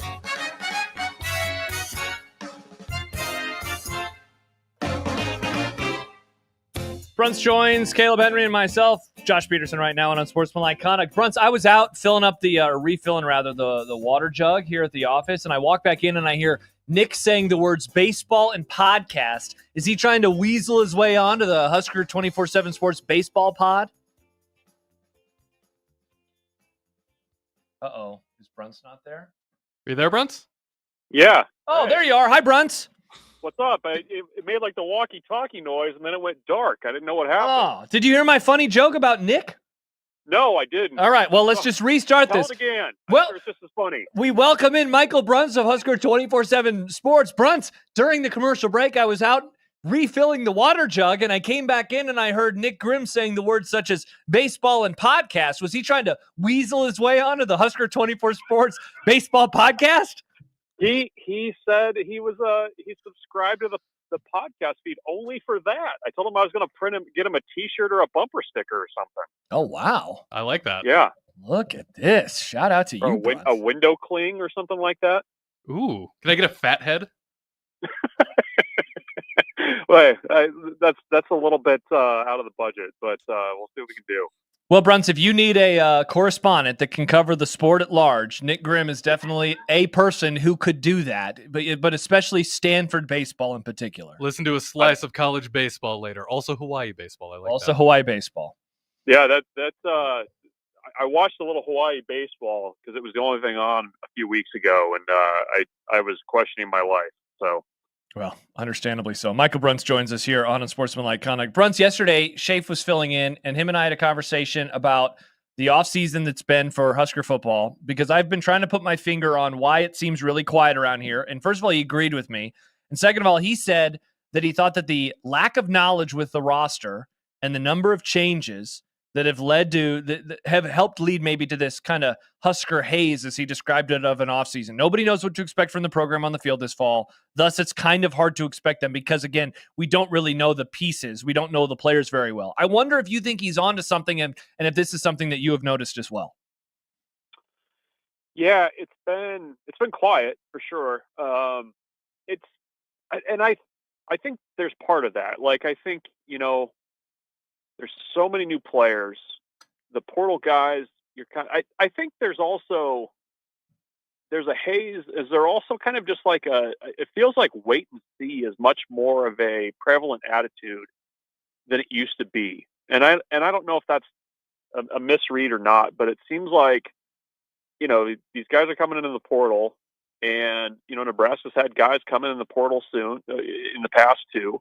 And I think it's, people are kind of sitting there going, okay, we'll see, in August. I mean, we'll read about these guys or listen about these guys, but, there's not that familiarity there. I think there's also, when you basically have 3 new coordinators, there's also a bit of a mystery there of what everything is going to look like. If you've been listening to some of these assistant coaches that have come through the last 2 weeks, I think there's still like very much a what is this defense going to look like this year going on? Yeah.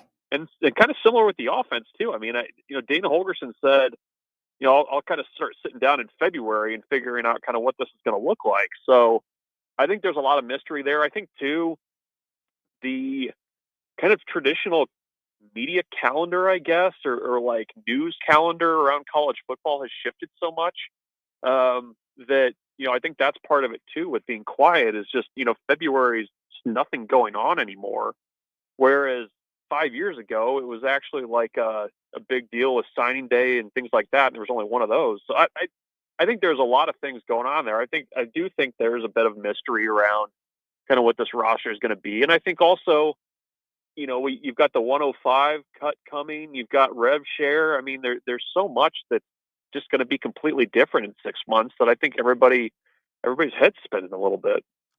Do you expect some of that mystery to kind of continue with a spring that's obviously going to be different with no spring game? There will be an event, but I mean, we know that we'll get a chat with Matt Rhule here next week or the next couple of weeks, but then that's going to be different through the entirety of the spring, and there won't be a spring game, and then there will be another transfer portal window.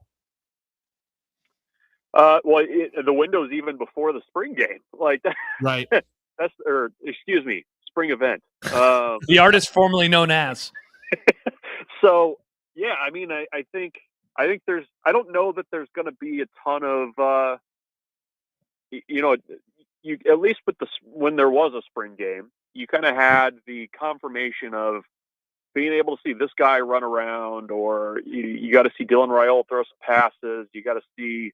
Breon Carnes throw some passes. I mean, you at least got to see these guys in the flesh and, playing something similar to football, and you're not going to have that. So I don't know. I mean, I think there is going to be a little bit of mystery there, more mystery there than what we've had in the past, which, you can take coaches at their word. They're around the players a lot, but I mean, I guess that's kind of where the wait and see piece of it comes in for me is like, Nebraska's brought in transfer wide receivers before. I mean, I'm kind of to the point where I kind of want to see it with my own eyes, before with this group, before I'm completely bought in on what they can be, just as an example.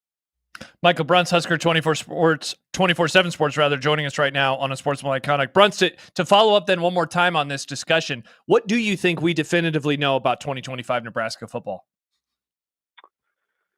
Yeah, Schaefer and I were actually talking about this today. I mean, it feels like a team that might be built to win games a little bit differently than the first two versions of Matt Rhule's teams. I mean, it feels like a group that, maybe is going to have to win some games, 31-28 versus 16-13. I mean, I think that's a possibility.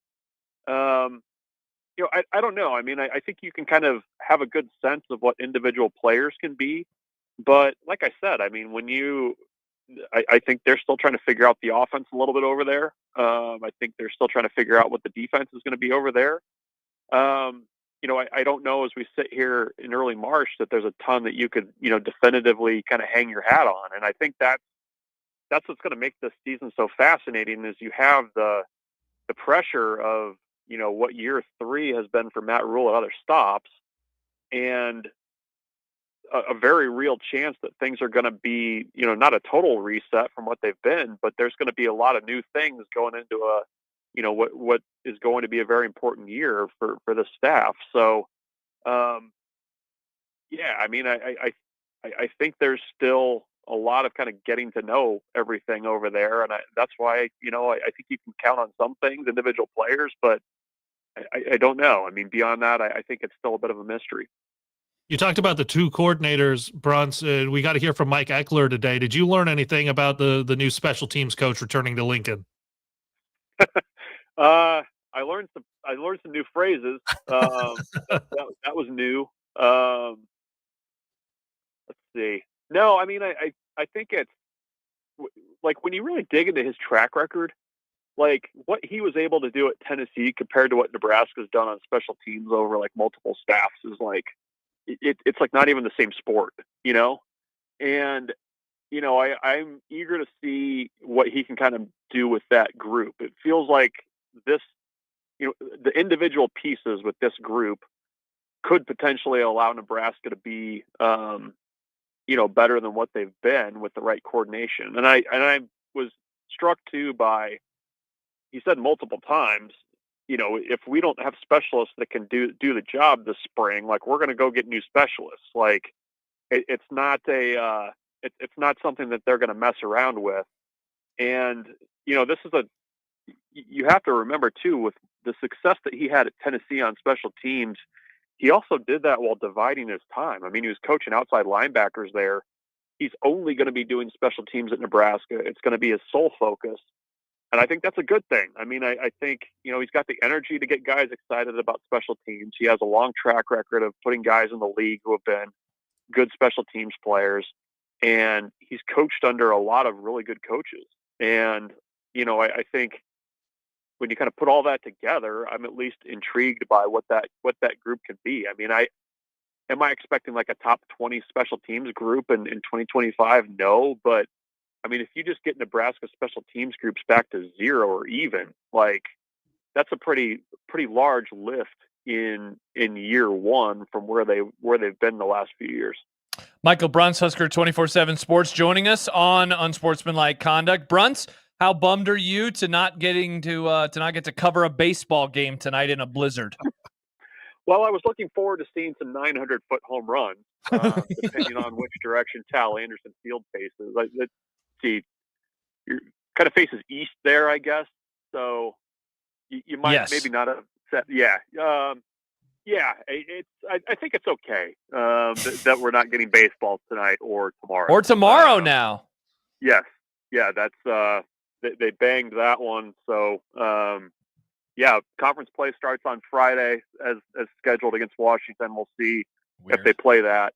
It's become a thing, I think, where, the first 3 weeks of the season, for whatever reason, for Nebraska, the weather's always great here when they're in Arizona and Texas. And then they come back and open up their home series, and it's just like whatever this is right now. So maybe they need to account for that in future scheduling.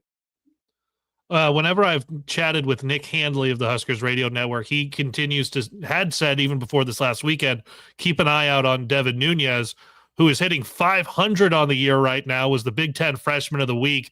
Is that a name that Husker fans, when they do get to Haymarket Park, should definitely be keeping an eye on? Yes.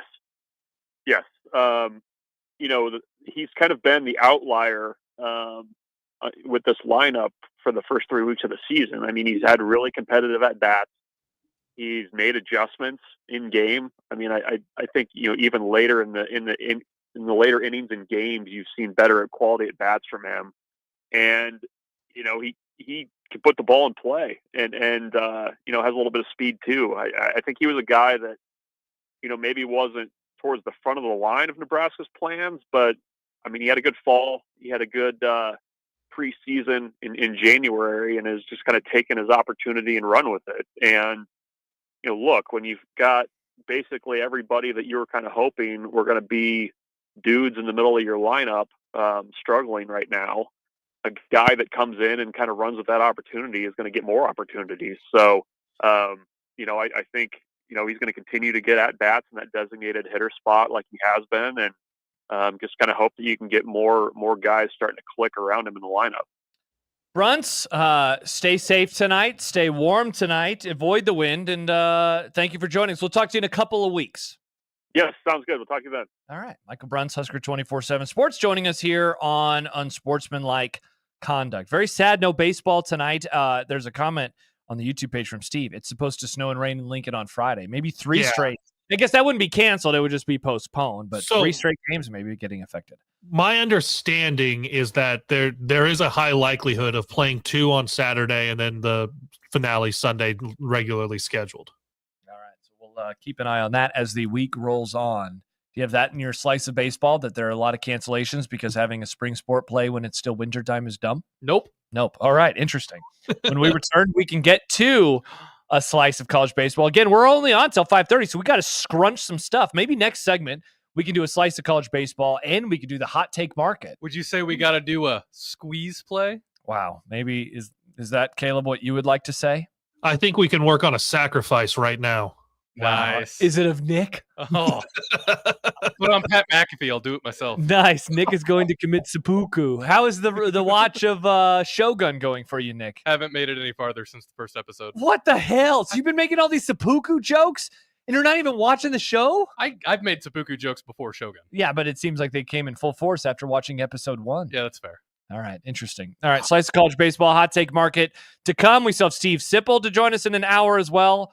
So many things, Abed, so many things. All of that ahead as we roll on. Kaleb Henry in today for John Bishop. I'm Josh Peterson. Nick Grimm producing and giving us baseball takes next here on 1620 The Zone.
It's time to enjoy a nice hot slice of college baseball. The 1-2. Ground ball to the left side. Charging it is Katayama Stahl. Quick release across the diamond, and he does it. A perfect game for Ryan Rembiz and the Portland Pilots.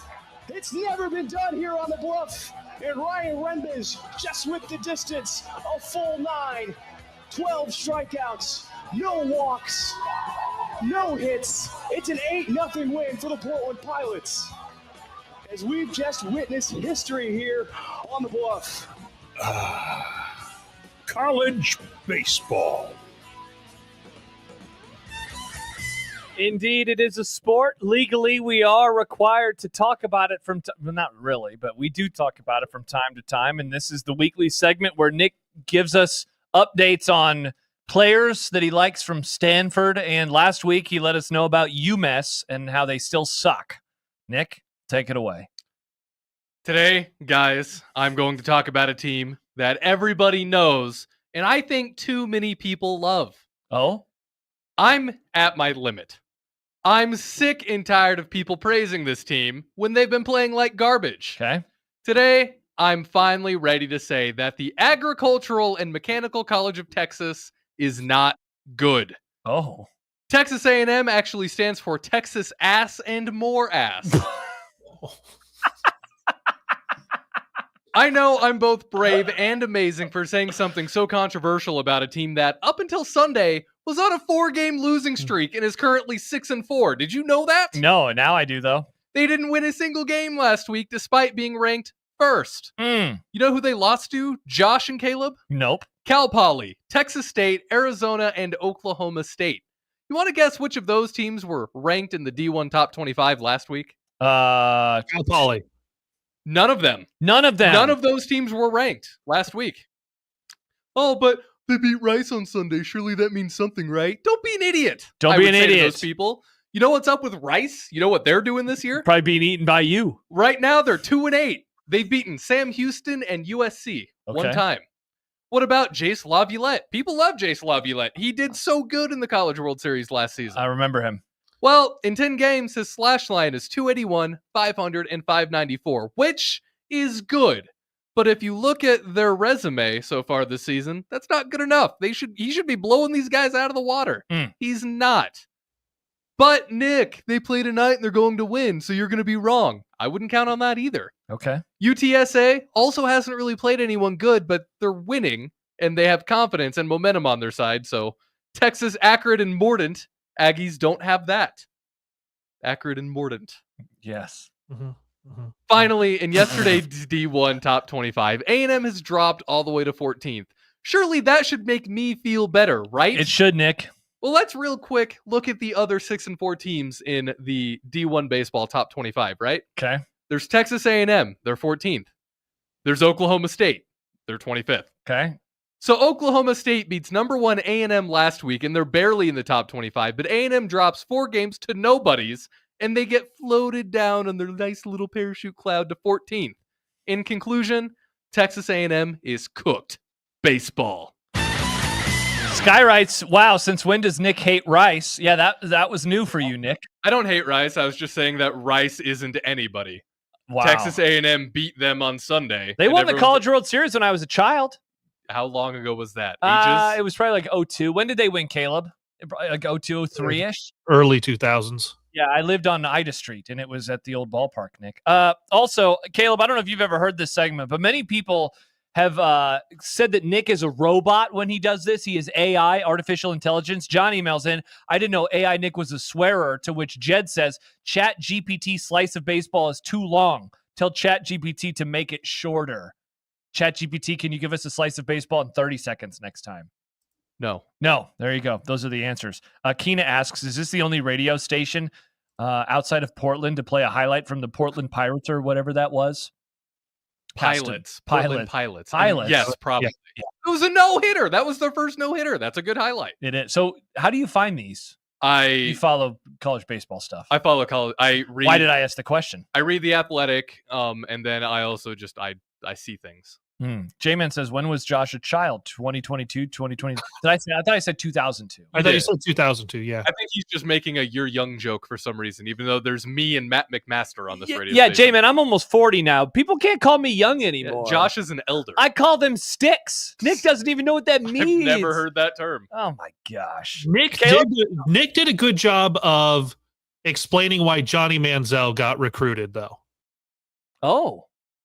Because what did you say the A and the M stand for? Ass and more ass. Good. It's a good recruiting tool. I guess, yeah, it's hard to argue with that makes sense. when you think about it, yeah. All right, so Caleb, this was your first voyage into Slice of College Baseball. Your thoughts? 2 out of 12.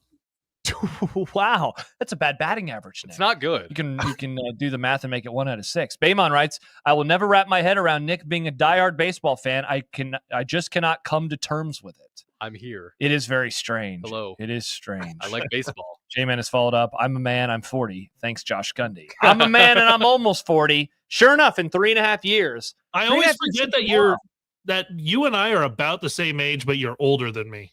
Yeah. Every friend of mine that has a child, I consider them older than me, but yet I'm older than you. I feel like all my friends who have kids, I'm like, wow, you guys got to be like way older and more mature. And they're not way older, but they're probably more mature, right? You're I guess you're playing video games all night. So are you really that much more mature, Caleb? You're the same person now. Yeah, I would say I'm 0 for 2 on being the older or more mature. Yeah, I think that's the case. All right, so that's baseball. Now it is time, Nick, for the hot take market. I didn't have that one Wow. queued up. I even teased it last segment.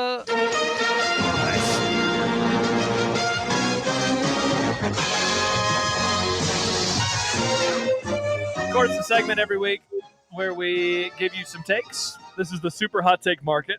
Normally, it's football stuff. It doesn't have to be football, though. Today, I have a basketball take, and I have a football take. Kaleb Henry, I know, has a pop culture take. I don't know what his other take is, but Caleb is the guest. Caleb, you can go with the hot take you believe or the hot take you can be talked into, but you can kick this thing off. Here's the hot take I believe. Okay. And we are going to start pop culture. We have jumped the shark on Kendrick Lamar's They Not Like Us. Whoa. Was it phenomenal in the beginning? Absolutely. Did Sure. I laugh when Will Ferrell was singing it for SNL's 50th? Absolutely. Yeah. Did I laugh when Conan O'Brien brought it up again just the other night? Yeah, I did.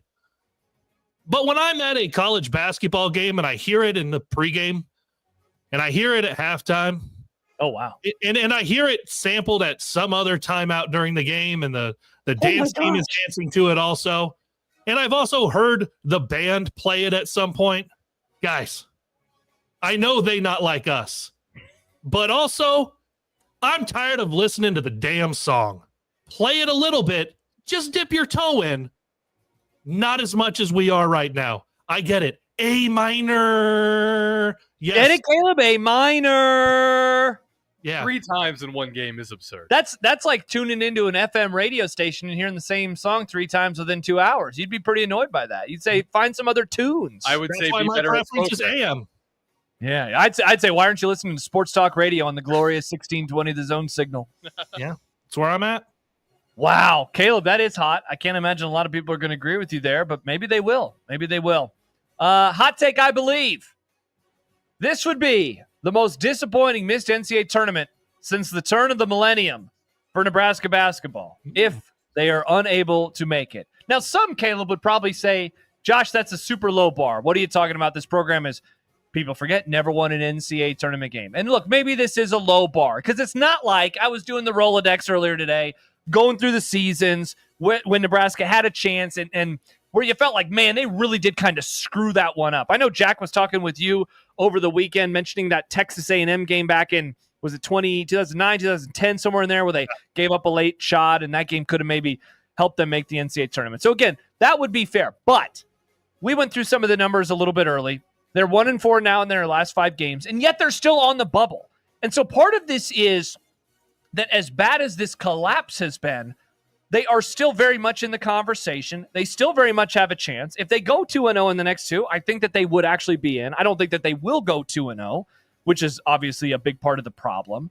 But they are better than I think what they have shown. And look, maybe they're not. Maybe I'm an idiot because they are 11-11 in their last 22. You had the stat earlier. What are they, 5-15 in their last 15, or 5-10 in their last 15 games? So the numbers, whether it's kind of long term or short term, any stat you pull, they're going to be a team where you're like, wow, I'm very disappointed in them. And yet, man, I watched them do what they did to Creighton in Omaha. I watched them kind of run Indiana off the floor. I saw them hold on to a lead on the road up in Oregon. We saw God, they melted down and they still were able to get a win versus Illinois. They had the comeback against Northwestern. I know, look, they put themselves in that position anyway, and so maybe that's, again, a part of the problem. But, man, if this team doesn't make it, this would be the most disappointing since 2000. I can see it. Yeah? I can see it. But also, But also, I think you looked at what the 2017 team or the one of Tim Miles' teams. The last Tim Miles team? Yeah. That's fair. That's fair. I can see it, though. Honestly, I think it would be close, but Tim Miles has got that last team has such an argument for it. Because that was the one that had a lot of injuries, right? And thus they missed out because of all the injuries. Yeah, they got Florida stated. Yeah. Oh, yeah, they definitely did. They definitely did. Do you have another one? Yeah, so this is I can be talked into this one here quite easily, actually. Nebraska football will have more college football playoff appearances in the next decade than Creighton will have Sweet 16s. Oh, wow. Show your work. First of all, Creighton, I get it. I love it. 3 of the last 4 to the Sweet 16. Historic run for the Blue Jays. Mm-hmm. But also, that hadn't happened for about 30 years before, 40 years since the last Sweet 16. They had not made the Sweet 16 until a few years ago in the, not modern, but expanded tournament era. So it hadn't happened in a hot minute before that. But to go 3 out of 4, I applaud that. But how much of that success has come with one of those 8-footers you got patrolling around the rim who's not going to be around very much longer? All of them, actually. All of them. Oh, that is a wonderful point. All of them going forward without one Ryan Kalkbrenner, who went 0 for 1 against Nebraska back in November.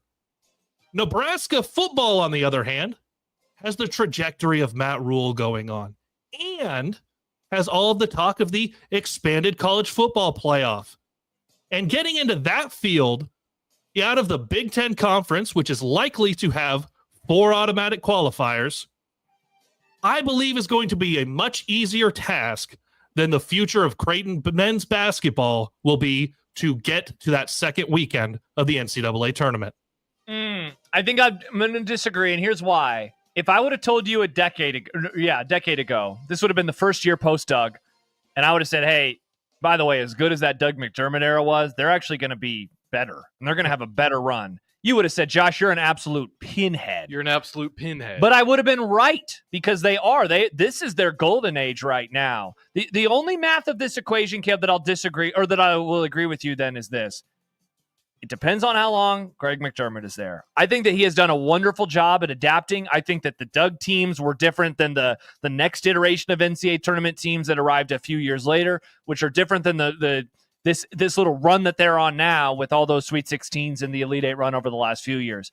I'm curious to see what it looks like next year when, the perhaps the best player in the conference is no longer there and they have to adapt and adjust again. But he has been able to do that. But again, how long is he going to last? How long will Greg McDermott? I know there's a lot of discussion right now about, hey, is he going to be at Indiana? Is Indiana going to poach him? I would bet on that not happening. But Sam says, are we really going to wait till blank or in brackets, every major Creighton star since 1998 graduates again? Yeah, like they just always do this. They always adapt. They always adjust. So I'll disagree. That said, there's the little caveat there, of course, is Greg McDermott. Yeah.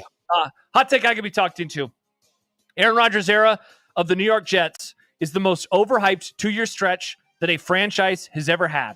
We learned earlier today Devontae Adams is gone. Obviously, we know about Aaron Rodgers. His time is over in New York as well. To think of all the capital that they put into things, and what did they get? Nothing. They don't even have good memories. There's not like a memorable win. I don't know what the most memorable Jets win is of the last 2 years. Aaron Rodgers lasted 4 or 5 plays in season number 1. This last season was an absolute tire fire from the jump. They lost on the road in San Francisco. Things were never good. Aaron Rodgers is cooked. He's old. And then he's going on McAfee. He's doing interviews. He's miserable. Everyone is miserable. Dude, I mean, again, I'd have to go through the Rolodex and try to figure out, like, runs that were really, really hyped and had nothing to show for it. I can find some teams, over the years. There was a Lakers team with Dwight Howard and Steve Nash and Kobe Bryant that absolutely sucked, but I'm pretty sure that team made the playoffs. There was that Eagles dream team that they had. They won the Super Bowl. Yes, this one didn't. This was a better time. The Eagles didn't win Super Bowls back in the olden days. I miss the olden days. And that team was fine. They were like a middling 500 team. But this was horrible. The vibes were bad. Oh, Patrick says the Scott Frost era. All right, you know what? Never mind. That might be Pete. If we're just going pro sports, maybe the Jets are the answer. Yeah, the Frost era of Nebraska was not very good. Let me give you 3 names: Kevin Garnett, Paul Pierce, Jason Terry for the Brooklyn Nets. Oh, that's a good one. That's a really good one because they went from Boston to the Nets, and everyone was like, they're going to run it back, and they sucked. They went there. You want to talk about hype and everything, because that was also the time that you were getting like, it's all about Brooklyn. It's no longer the New York Nets. This was really where you had it's all about Brooklyn and going to have the resurgence there. And you Prokhorov is the owner. You bring in those 3. They're not afraid to spend. They're not afraid to send out draft picks. But what happens? Absolutely friggin' nothing. They were horrible. I don't even know. Did they make the playoffs? Do you have their seasons in front of you right now? I can pull that up very If they quickly. did, they were an 8 seed. They were not very good. People were, Nick, you should have seen this. People were coming up, big, strong men with tears in their eyes. Sir, have you seen that the Nets moved from New Jersey to Brooklyn? And everyone's like, wow, this is going to be really cool. The Nets are going to be cool. And they sucked. They did win me money when we were in Vegas last They time. did win you money. Hard to argue with the Nets. one team that hit. That's true. Thank you, the Nets. So the Nets in 2013-14, This is the one. They did win the first round in 7 games over the Raptors and then got beat by the Heat in 5. They were the 6th seed. That was the last LeBron James Heat team, if I remember right. Yeah. The Heatles, as they called them, Nick. Nice. What do you think about the Heatles? I don't get it. But They're the Miami Heat. It's like the Beatles. But And the Heatles.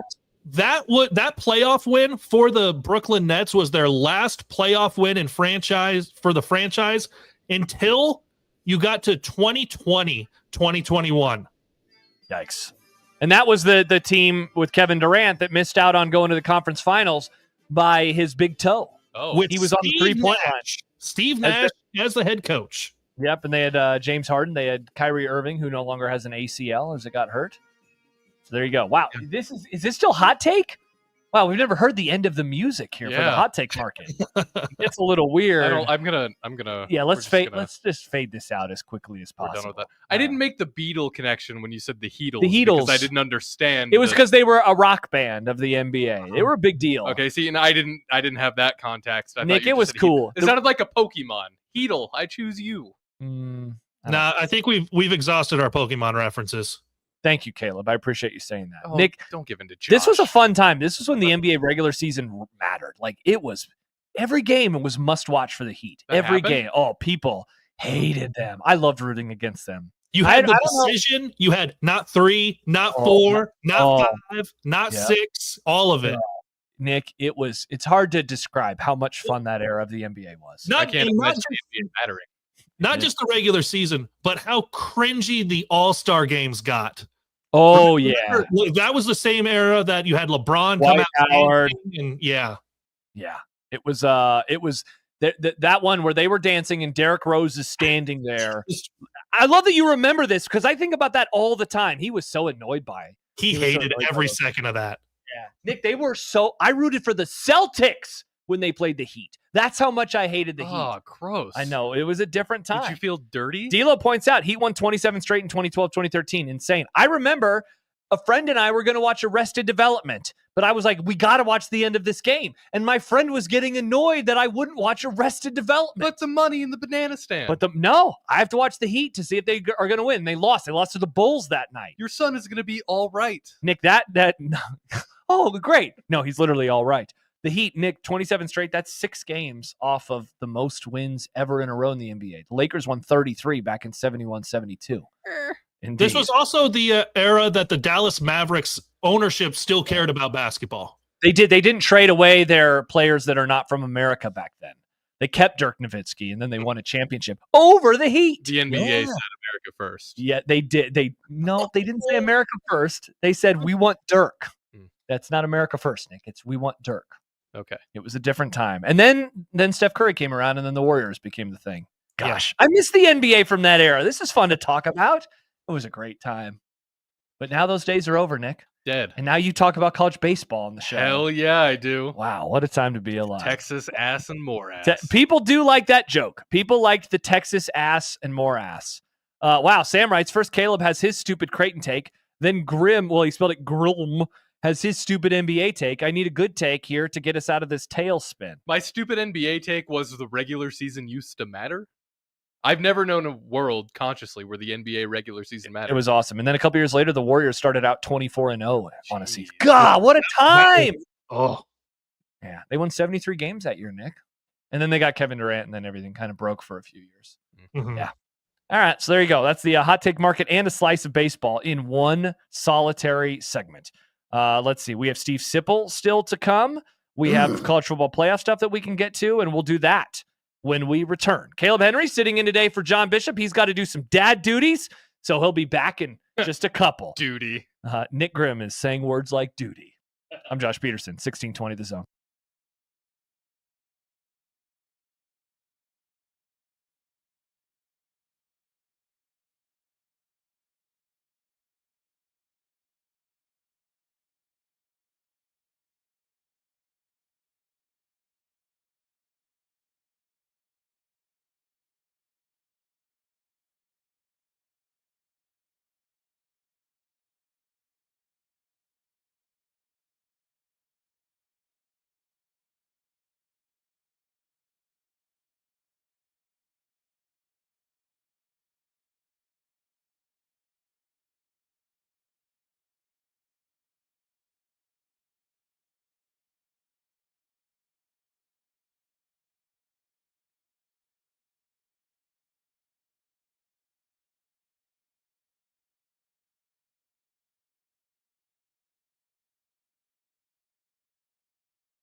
Josh Peterson and Nick Grimm. I was hoping you were going to keep the chair in there so then it could be Josh Peterson, Nick Grimm, and chair. Yeah, you'll see there's the chair hanging out. Caleb will be back momentarily. I wish the dog was still there. Yeah, the dog could be on Bark Bark.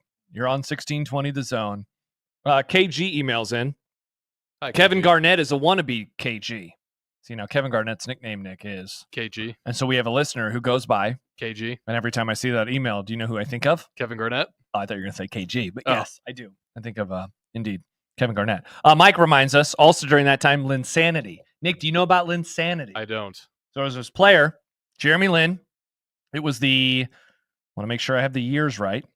It was the 2011-2012 season, and he came out of nowhere. Now, he played basketball at Harvard, and he was undrafted. He bounced around on some teams. And in the NBA, unlike other sports, if you are undrafted, there is never any sort of expectation of you doing anything. Okay. In the next level.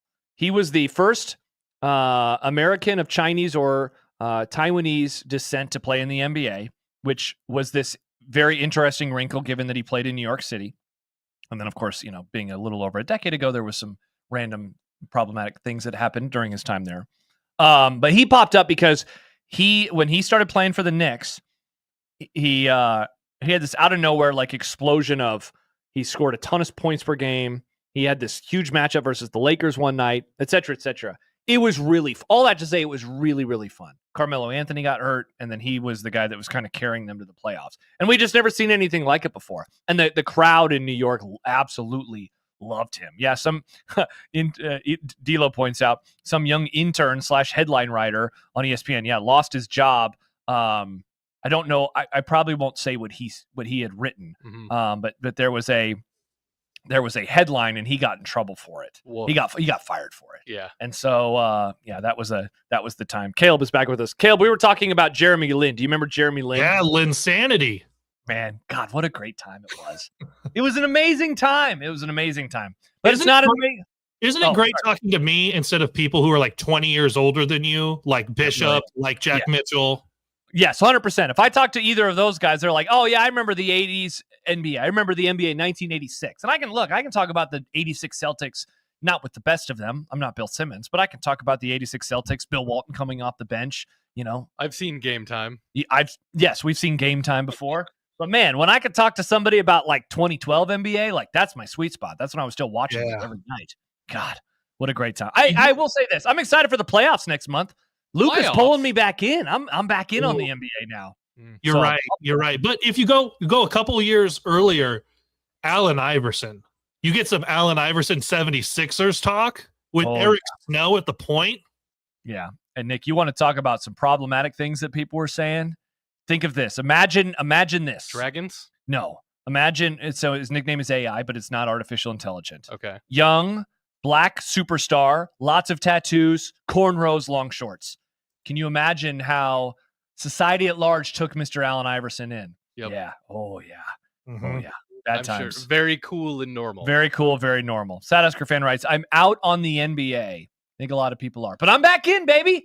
I turned it on last week. I watched some of the Lakers game, and I said, look at this. I'm watching the NBA in February. How far in do you think you're going to get? Not very. Yeah. I mean, I'll have it on. I love watching the NBA during the playoffs. Just going to dip your toes in? I enjoyed the hell out of the Timberwolves Nuggets series last year. That was great theater. Great theater. Yeah. Lovely television. Luka makes it interesting. The problem that I have with the NBA playoffs, thank you, Nick, before the finals is that I didn't grow up watching hockey, but the Stanley Cup playoffs every single night is action.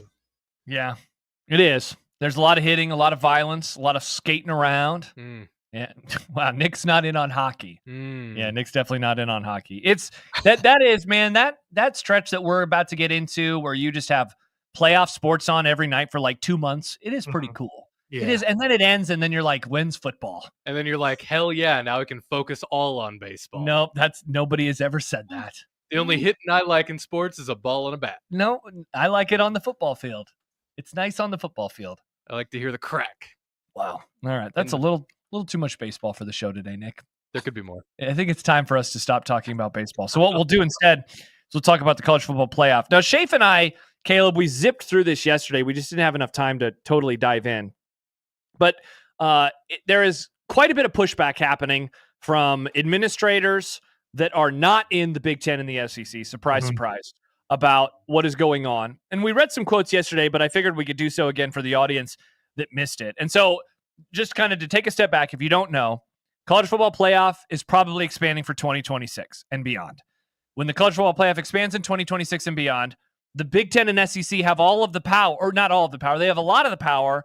We're trying to kind of figure out exactly how much power. And one of the things that apparently is on the table in a move to either a 14 or a 16 team playoff is 4 locked-in bids from the Big Ten, 4 locked-in bids for the SEC, 2 for the Big 12, 2 for the ACC, 1 for the G5, and then either 1 for a wild card or 3 for the wild cards, again, depending on if it's a 14 or a 16, which gives us, of course, the greatest name of all, the 4-4-2-2-1-1, which, great job. Call it anything else. Call it anything else. Call it the Dorito plan. The apricot plan. Versus the Lay's plan. There you could we do go. any of those things. So that's what's going on. But people that are not in those two leagues, in the Big Ten or the SEC, are not happy. Read some quotes yesterday. It's wrong and it's pre-rigged. That was what one of the half dozen administrators that the Athletic talked to said about this move. It flies in the face of earning your way into a championship field. Another official, Kaleb, said, it's ridiculous. And then finally, there was one that says, how can it be considered meaningful consultation if they go with a format that 8 of 10 conferences are against? And that's the part that we're trying to figure out, because in the language of the agreement now, it calls for meaningful consultation with quote-unquote input from the entire group. But we're trying to figure out what that means. It's like you're hanging out with a bunch of friends. Maybe there are 8 of you.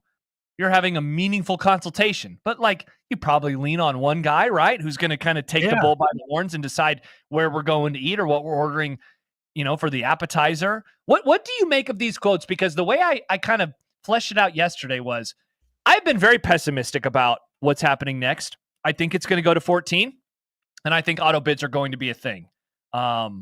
This was the first time maybe in a year where I was like, should I be feeling this way? What do you think? Should we be feeling as pessimistic, or is this just posturing before the Big Ten and the SEC decide to make the moves that they do? No, you should absolutely be feeling this way, because right now, the other leagues, so you've got your Big Two and you've got everyone else, including Notre Dame, they have a little bit of power right now with where things go for 2025.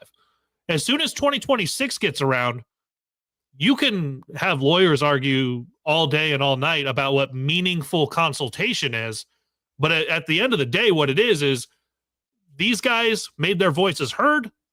We acknowledge that they were heard. And anyway, we're going to go do this now. Once you get to 2026, the Big Ten and the SEC basically get to do whatever they want. Yeah, I think that's going to be 16 teams. I think half the field is going to be split between those two on automatic bids. So yeah, you should absolutely be feeling pessimistic. I've talked before about how I just want to skip all of this part that feels like it sucks and get to the part where we just go, this is what the system is. Okay, now how does everyone look in this system? This in-between part is awful. Yeah, it really is. And the analogy that I'll often make is the idea of living through history and how it's easy for us to look back at an event, and say oh yeah, that decision was made and then it led to this decision and then it led to this decision. But we're just getting a few paragraphs in a book. We're reading a Wikipedia page and we're getting the most basic information that kind of tells the story. But inside of maybe one bullet point in a story are days and days or years and years even of discussion. And so ultimately, when the book is written on college football going from 14 or from 4 to 12 and then to 14 or 16, it's going to maybe you find a big story that has a full breakdown. But on the Wikipedia page, it's going to be and then they moved to this, and then there was some fighting, and then they actually decided to move to 14 after a couple of years. But it doesn't explain how people felt about it in the moment. It doesn't explain the frustration that people felt in the moment. And I think, man, not to get too existential, but people want to they want to know what is happening to them, and they want to know that there are kind of these definitive benchmarks. When you feel like you're in limbo, maybe you're in limbo with a job, you're in limbo with a raise, you're in limbo with a boss, whatever it is, and you're this sucks. I just want to get to the end. And I definitely sense a lot of frustration, and I know that I have it too, of if they're going to do this, just do it, or make an announcement, or make a decision. And yet, don't you feel Kaleb, they could move to 14 and 26, and then 16 would still be on the table, and yes, and maybe more would still be on the table. And it's man, there's something to be said for just kind of knowing that when I turn into unsportsmanlike conduct at 4:50 on a Tuesday, I get Steve Sipple. Like, I like that. I like having those benchmarks in life. I like it on my radio show, and I certainly like it in my sports. It feels good to have some semblance of control, to know that if you do turn on unsportsmanlike conduct at 4:50, you're going to get Steve Sipple. Yeah. If you do win X number of games or win whatever league, you're in the conversation for whatever that sport is. It feels good to know that. It feels good that the Omaha Mavericks men's basketball team can win their league, and then that automatically puts them in the NCAA tournament. Where it gets difficult is that when you get to some of these qualifications to make perhaps an expanded college football playoff, you might win the Mountain West Conference or the now redone and expanded and remodeled Pac-12 conference. You might win that. Yeah. But you're not going to be guaranteed a spot in the college football playoff. You can go 13-0, Florida State, a couple of years ago, but you were not guaranteed a spot in that 4-team playoff. There is so much that you had no control over. You can control these things. You can win all of your games, but the way the system is and the way it's going is that 2 leagues are going to have a lot of control. Everyone else is going to have a lot of not knowing. Yeah, absolutely. And so now, in the midst of this, I'm with you. By the way, I'm trying to be optimistic. I'm trying not to be so pessimistic, and yet I know how a lot of these things go. And it's just, I at the very least, I appreciate that they're trying to push back. You wonder how much they're able to push back behind the scenes. And of course, some would say like they should come on the record and say these things. And I always understand in these situations why they're not. But you just wonder, are they being heard at all? Are they being heard at all? And well, so my guess is no. And when you look at the Wikipedia page, obviously you're going to have, when did you go from BCS to college football playoff? When did you go from Bowl Alliance to BCS? When did you have all of those things? But you can also add in when Penn State joined the Big Ten, when the Big 8 went away and became the Big 12 and added the Texas schools. You can add in when the Big 12 had to get remade because you had teams go to the Pac-12 and the SEC. Like, basically, you have to go back and count all of conference realignment, because at the end of the day, every decision made was about dollars. Every decision made for each individual school was about dollars, and then each individual conference was about dollars. And then when it got to a single sport and its championship, the decisions made are about dollars. And it always will be. It's not going away. Nope, it's certainly not. So that's the latest. We'll see if anything else comes down. It seems like the maybe the weeks or months to keep an eye on in particular are going to be in May, in terms of what could happen next. So we'll be keeping an eye on that. We'll be keeping an eye on whatever's going on with the SEC and their scheduling model and what that could do as well. And we'll see if Matt Rhule maybe makes any more waves moving forward for the future of college sports. When we return, because we're off a little bit early, we will do unsportsmanlike content. We'll get to that earlier than normal. Coming up in content today, Caleb, we will put our money where our mouth is with Nebraska basketball tonight. We will talk about Sam Darnold and also Blizzard Watch. As we look outside, it's still not snow. It's still just rain, but it will turn into snow at some point in time. All that and more when we return here on 1620 The Zone.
I made you some unsportsmanlike content.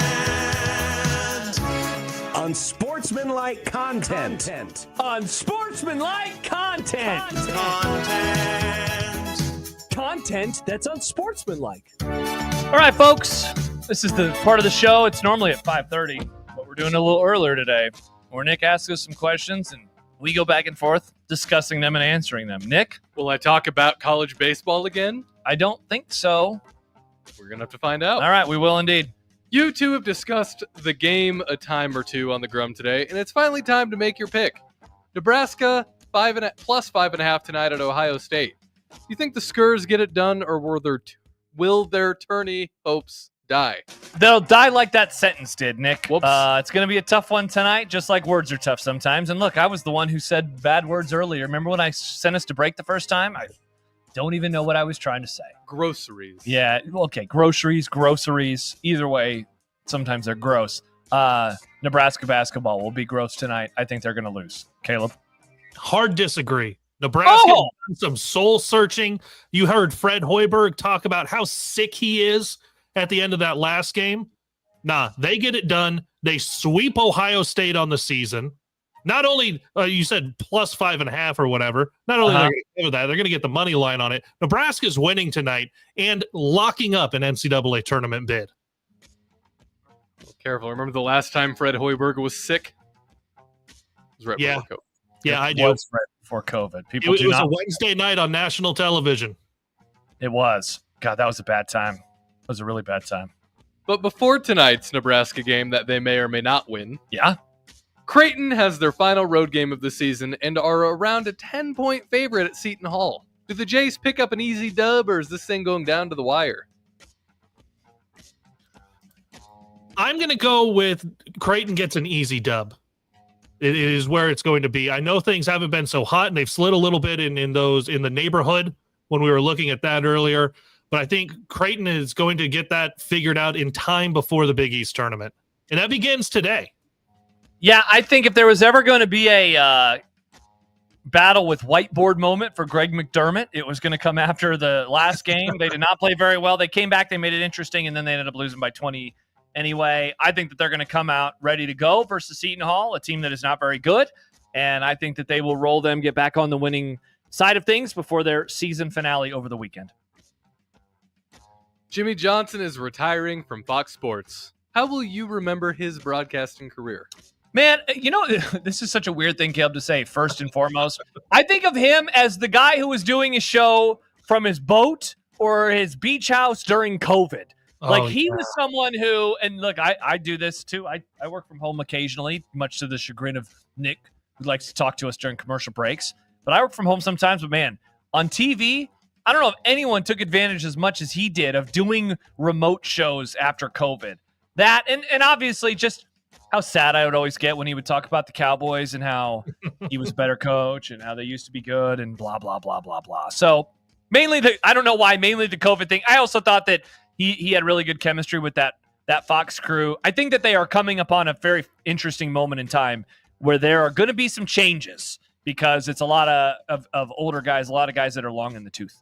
That was where I was going to go. It makes me think of how long a lot of the people who we watch in these broadcasts have been around for such a long time and how there is a big change coming. Obviously, you get to where you work in some younger guys, but for a lot of these guys that you listen to and shoot, you've had some of them that have passed in the last couple of years that you got used to growing up listening to for a number of sports. That's all it makes me think of is that you're getting a big changing of the guard for these national broadcasts. Yeah, for sure. The Vikings have decided not to franchise tag Sam Don't Call Me Arnold Darnold, but they're hoping he's still on their roster in 2025. Do you think he will be in Minnesota? I don't know that he will for sure, but I hope he is. As a Bears fan, I very much hope Sam Darnold is in Minnesota. So there was a report earlier, and I just realized two things. Remember one of the guys who got in the fight with Ian Rappaport, the guy who got in the fight with Ian Rappaport at the Starbucks last week? That guy's Jordan Schultz. Oh. He apparently follows me on Twitter, which is odd. Oh, congrats. Thank you, Jordan, for following me. Anyway, though, Jordan Schultz reported a little bit earlier, about a couple hours ago, that the Vikings and Sam Darnold have been in discussions about a short-term deal to keep him in Minnesota. There's mutual interest from both sides. So it was mutual. It is mutual. I think it's going to happen. I can't wait to see what the number is. And, man, it would be really interesting to know what type of number he cost himself with that horrible game in Week 18 and then that horrible game in the first round of the playoffs. He was looking at a massive payday, and there was no way that he wasn't going to be back in Minnesota. Maybe he's ultimately back in Minnesota, but certainly not with the dollar figure that he was hoping for. It'll still be a stupid dollar figure, though, because of what the NFL is with quarterbacks. That's probably true. There have been multiple reports on many sides of how Shedeur Sanders handled interviews at the Combine to the point where some folks wonder if he'll drop out of the top 10. Do you think this will happen? Man, I'm still going to say that it doesn't happen, mainly because he's a good quarterback, and teams are going to want to have a good quarterback, but it's kind of laissez-faire attitude, and it seems like that's what it was from everything that I've had a chance to read over the last 24 hours, just not really seeming that engaged with his answers. You always wonder, though, too, man, with this type of stuff, how much of it is teams that weren't going to draft him anyway, and they're just using some of their reporters to spin things as a negative for him. Maybe some are trying to do it to spin it negative so he'll actually fall to them outside of the top 10. But no, I still think that he is going to be a top 10 quarterback. I think he's going to stay top 10. But my concern when there was the announcement, maybe it was from him or just someone on his team, or it was just reported that Shedeur was going to go to the Combine, but he wasn't going to perform. He was just going to go there to interview with teams. My concern was, out of everything that you can measure, everything that you can do for Shedeur Sanders, him talking is the worst part of what he brings to the table. So that was for him to go there and do all of the interviews. It doesn't surprise me that even if teams are trying to use it for whatever advantage they have in the draft, it doesn't surprise me that people are saying that he didn't interview well, that things didn't go well for him there, because when he's on the field, all of his measurables, he's fine. He's going to be a good quarterback. He's still going to go top 10, but him talking is not the best part of it. Remember last week when we were excited for the offseason Hard Knocks to feature Bill Belichick and the Tar Heels of North Carolina? Well, it's off. In a statement given to CBS Sports, NFL media confirms that they could not reach an agreement with the program to be featured on the show. Are you sad? No, I'm not sad. It's not that big of a deal that we will not be able to watch the North Carolina version of Hard Knocks. I don't think anybody is going to be bothered by this. It would have been very interesting. I still really don't understand that they were going to do NFL out-of-season Hard Knocks, off-season Hard Knocks, and it was going to involve a college team. But they also air college games on NFL Network now, so who cares? Bill Belichick is NFL adjacent. Maybe they figured they could get away with it. He's definitely NFL adjacent. Did you hear the question, Caleb? Yeah, I was looking forward to seeing all of it happen. I'm sad that it kind of fell through. There you go. Nice answer. The Big Ten put out an announcement today on some of the things they'll be doing in Indianapolis surrounding the Big Ten tournaments. The only issue? Well, the graphic wasn't optimized for dark mode. Uh-oh. I forgot to have this. It's ready to go. I just got to click it. There it is. So so the first graphic, and Caleb, I think you were the first person to point this out earlier. The first one's fine. It's still a little not great, but when you click into the phone, not great. The B just blends in. A lot of things blend in. You know what they did? When they downloaded it, they accidentally made it transparent. Yeah, they did a me yesterday. They pulled, and look, I've done the same thing. I think all of us that are Canva-pilled have accidentally done transparent mode one too many times. You know what would have solved this issue? What's that? A thin white outline. Oh, you and your thin blue lines. If it's a white outline, you couldn't tell if it was a white background, but if it's a white outline, you could tell. Thin lines of a certain color, Nick. You always do. The thin green line. Interesting. They would have fixed this if they would have kept the Big Ten tournament logo. That's all it took. Just give me the colors. Yeah. I think the look of it is pretty sweet, except for... Yeah, I like the Indianapolis race car vibe. So fun. I do kind of really like it. Okay, calm down, Bishop. Nobody likes this. Yeah. Oh, there you go. Good call. I guess I'm nobody then. Yeah, John probably would have loved it. That's for sure. Well, Blizzard Watch is here. We're all calling it Winter Storm Josh Peterson. No. So go ahead and make your call. How bad will Winter Storm Josh Peterson be? I think it's going to be pretty bad. It seems like, Caleb, what is it like in Lincoln right now? It definitely is starting to get a little windier here in Omaha. I'm pulling up my porch camera right now. Oh, that's a great idea. It's raining pretty good. Wind does not look like it's excessive yet, but We're getting a little bit of moisture, waiting to see that temperature drop below, as Josh would say, 34 degrees so that it can freeze. To be fair, I asked the question. I asked the question. I did not guarantee. I just asked. Hey, speaking of Canva, I just paid my Canva fee. Oh, congrats. Yeah, I'm trying to see. Let's see. Right now, it says that the wind in Omaha, let's see, where is it at? 24 miles per hour with gusts of 48. Those are some gusts. Those are indeed some gusts. Thankfully, though, it's not going to get below freezing until after the Grum is over. Hopefully, Nick is home by then. I hope so. Cuddled up with his lady, wearing a hooded sweatshirt under a blankie. Doesn't that sound amazing? I think I'd get too hot. You think you get too hot? Yeah. Wow. When we were watching White Lotus last night, we were under our basement right now doesn't have a couch. It's not going to get delivered until next week. So we were on 2 separate chairs under 2 separate blankets. Oh. Yeah. Oh. That's married life, folks. No. Married life is, speaking of getting hot, my wife has been reading Fourth Wing lately. Fourth Wing? What's Fourth Wing? Is that the other graphic that the Big Ten is going to make? Nice. Gentlemen, look it up. Gift it to the ladies in your life. Fourth Wing. All right. Well, while we look this up, we will get ready for Steve Sipple. Oh. And Nick is very excited about what he just stumbled upon. It's a high fantasy romance novel. High fantasy and romance. They call it romantasy, which is a fun combination of words. Mike says that. Fourth Wang. No, Fourth Wing, Mike. Fourth Wing, not Fourth Wang. Fourth Wang nachos. A fourth wing has hit the bookshelf. It definitely has. Definitely has. All right, Sipple, when we return, and then we'll get ready to wrap up the show. We're almost done. Wow, it's so early. It is so early. Hopefully everyone's on their way home, so when I leave, the traffic won't be very bad. It's Unsportsmanlike Conduct, 1620 The Zone.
it'd be nice to have a boat. Throw. It would be nice to have a boat. Throw. It would be nice to have a boat. Throw. It would be nice to have a boat. Throw. It would be nice to have a boat. Throw. It would be nice to have a boat. Throw. It would be nice to have a boat. Throw. It would be nice to have a boat. Throw. From your mom.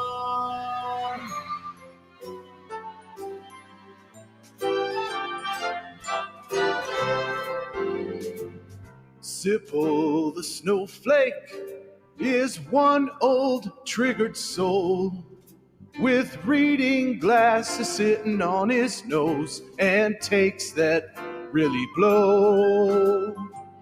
Sipple the snowflake deserves a mouthpiece to the face. He says LeBron's the GOAT and Steph will choke. Then he runs to his safe space. Hey, we gotta be careful here, he tells us when we speak. But when 10 games air in a day, he thinks that's too many. Oh, Sipple the snowflake says words like mature. He's a blogger now and an honor too, and also really old. Bold strategy to not get an answer and still play the open. He told me, you bet. I asked, hey, Sip, are we good to go today? And he said, you bet. Bold strategy. We'll see if we can get Sipple on. I'm sure he'll come back. He's usually I enjoyed listening to it at the very least. Isn't that nice? It's a great open. It feels weird not to play it. You know what is not great, though?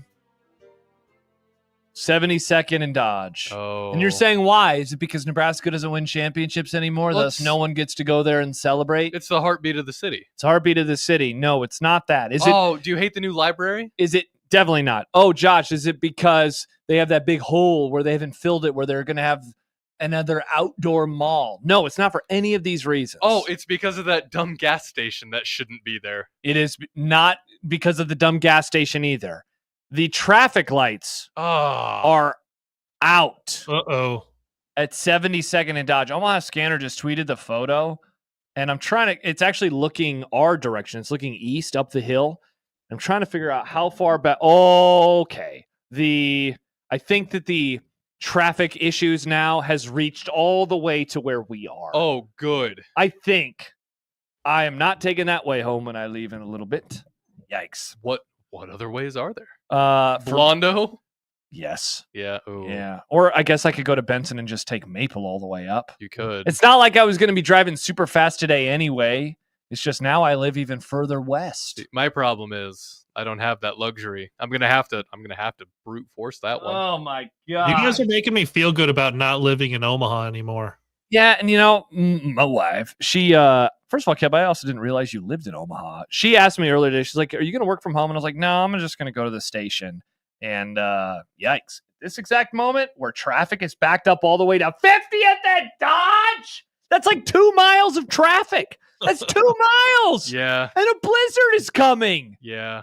This is bad, Caleb. You know, I was going to try to get out of here pretty quick tonight after this, but it might make more sense to just wait out of the traffic. Yeah. I wonder how soon that'll get fixed. Yikes. Ooh. Take your time. Take your time when you are getting home. Please do. Yes. Everyone drive safe as this bad winter storm arrives. Not very good. Aaron texts in, stay at my place. Another friend, where's your house? I'll text you later, friend. I will tell you where my new house No, is. say it right now. No. On the air. It is at, I wish I knew your address. I'd just start reading your address on the air. No, we'll be fine. We'll be fine. We're just not going to take Dodge. We're going to take a different street. We'll be just fine. It's fine. It's fine. It's fine. Again, we're off early today. It was going to be a slow drive home anyway. That's the benefit of the 6 o'clock traffic. When I leave at 6, Caleb, yeah, rush hour's done, man. It's pretty nice. 5:30, not so much. And 5:30 when Dodge is broken, definitely not so much. How long have you lived in Omaha, Josh?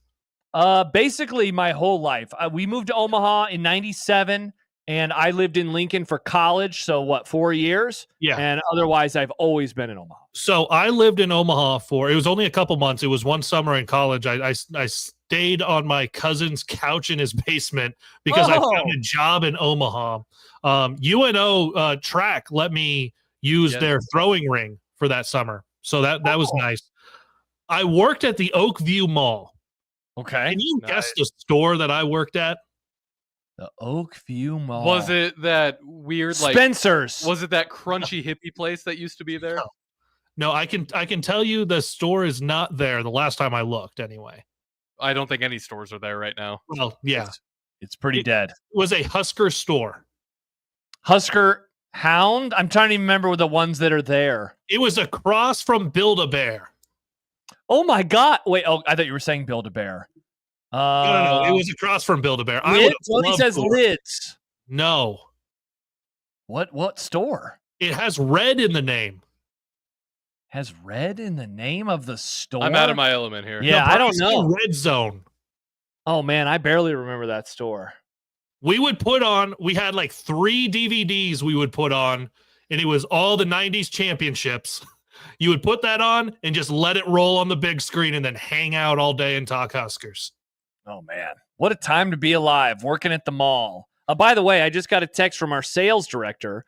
It says, don't take Underwood either. Lights are out at 69th and 72nd in Cass. Oh, good. Every possible way I could take to get home is See, again, dead. I could go up. I think I'm going to go up to Maple. You think Maple wouldn't be affected by that? I don't know. Somebody, if you're near Maple, let me know. Driving through Benson in this has to be hell. Yeah. Those Also, lights aren't working? it sounds like the internet at our brand new home is out. Oh, no. Yeah, it's because we have, what's the fast internet called these days? The Fiber? Yeah, we have fiber, but our cable right now is above ground. Oh. Man, that's going to suck. I was going to watch the games tonight.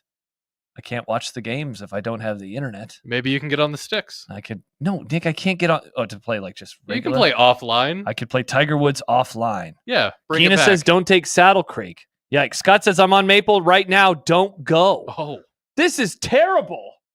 All right, well, I guess it's good that I didn't do the show from home today, though. Yeah? Because I wouldn't have had the internet at this moment in time. That's true. Yeah. Then it would just be me and Caleb awkwardly hanging out. Yeah. Mike writes, lights in Bellevue still on. All right, so the lights in Bellevue are still good to go. Well, that's an option for me. I could go all the way to Bellevue and then try to go home that way. Mm-hmm. A friend of mine who does not live in Omaha says, sounds like Omaha is not handling this storm well. Screw you, friend, because you live in Lincoln.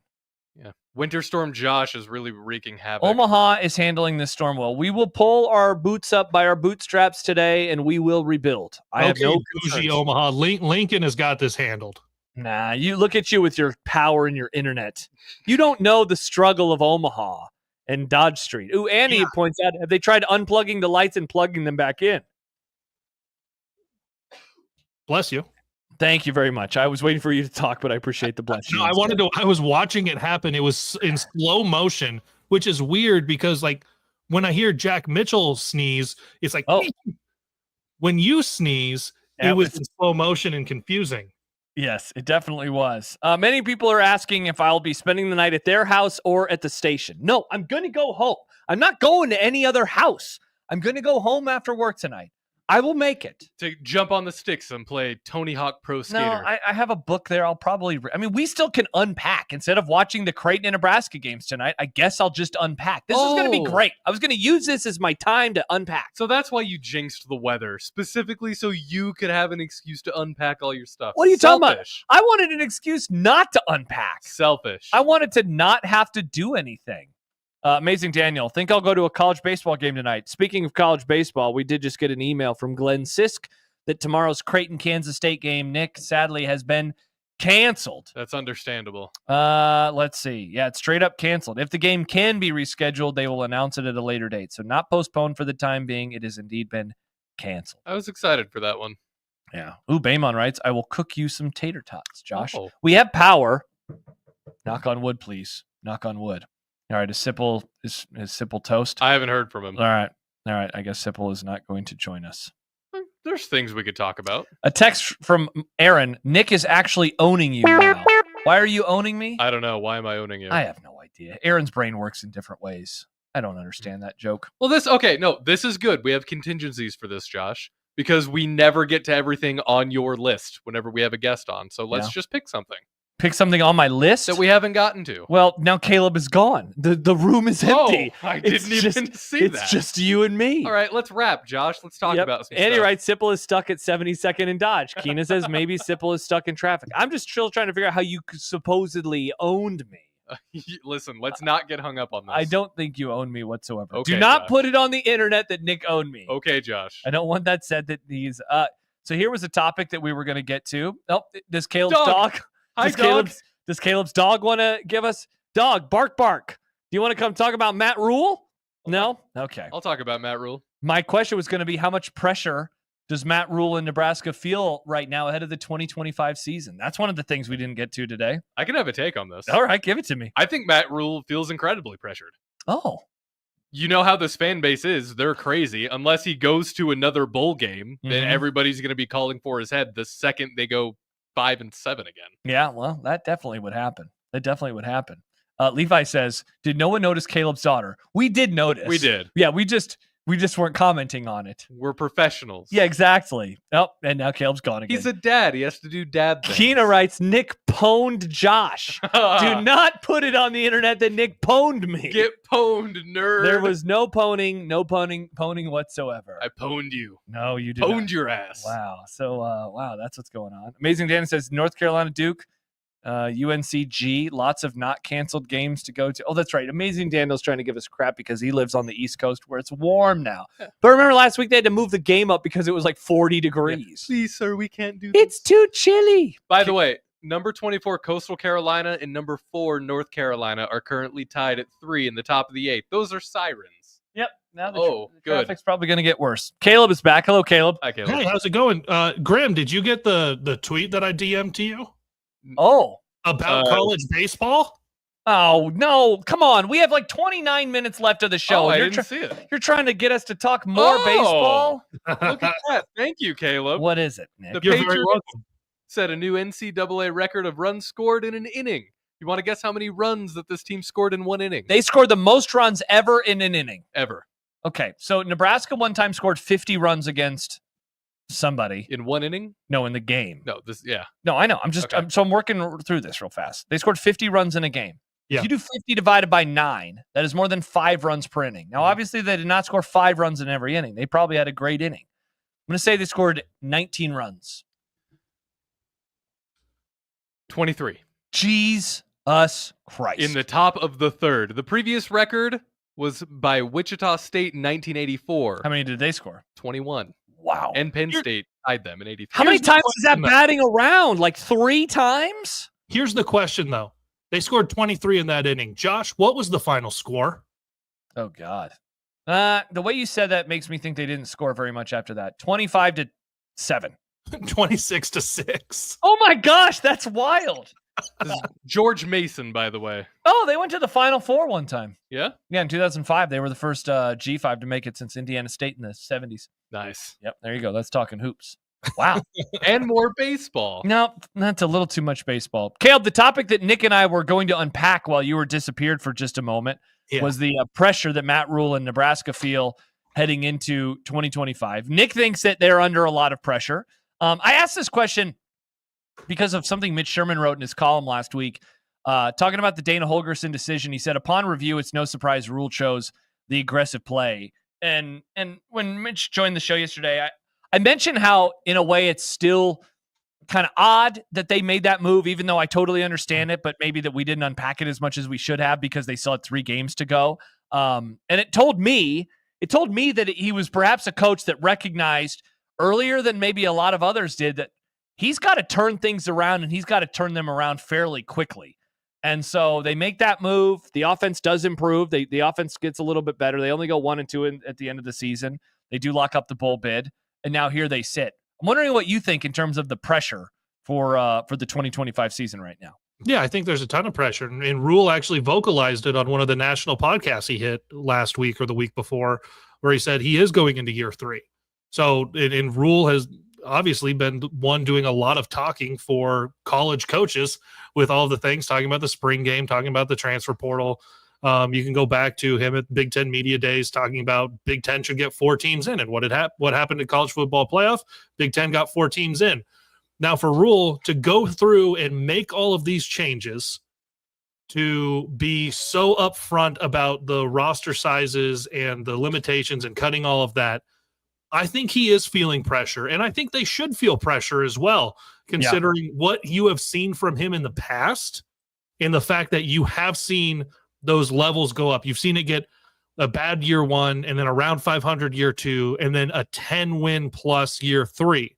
I think there's a lot of pressure that Husker fans, even though they've been burned for the last decade, look at that trajectory and say, this is possible. They look at what Indiana did in year 1 with Cignetti and say, this should be something that can happen here in Lincoln. And you have Matt Rhule doing it with the way that he's brought things up through the first 2 years. There should be a lot of pressure.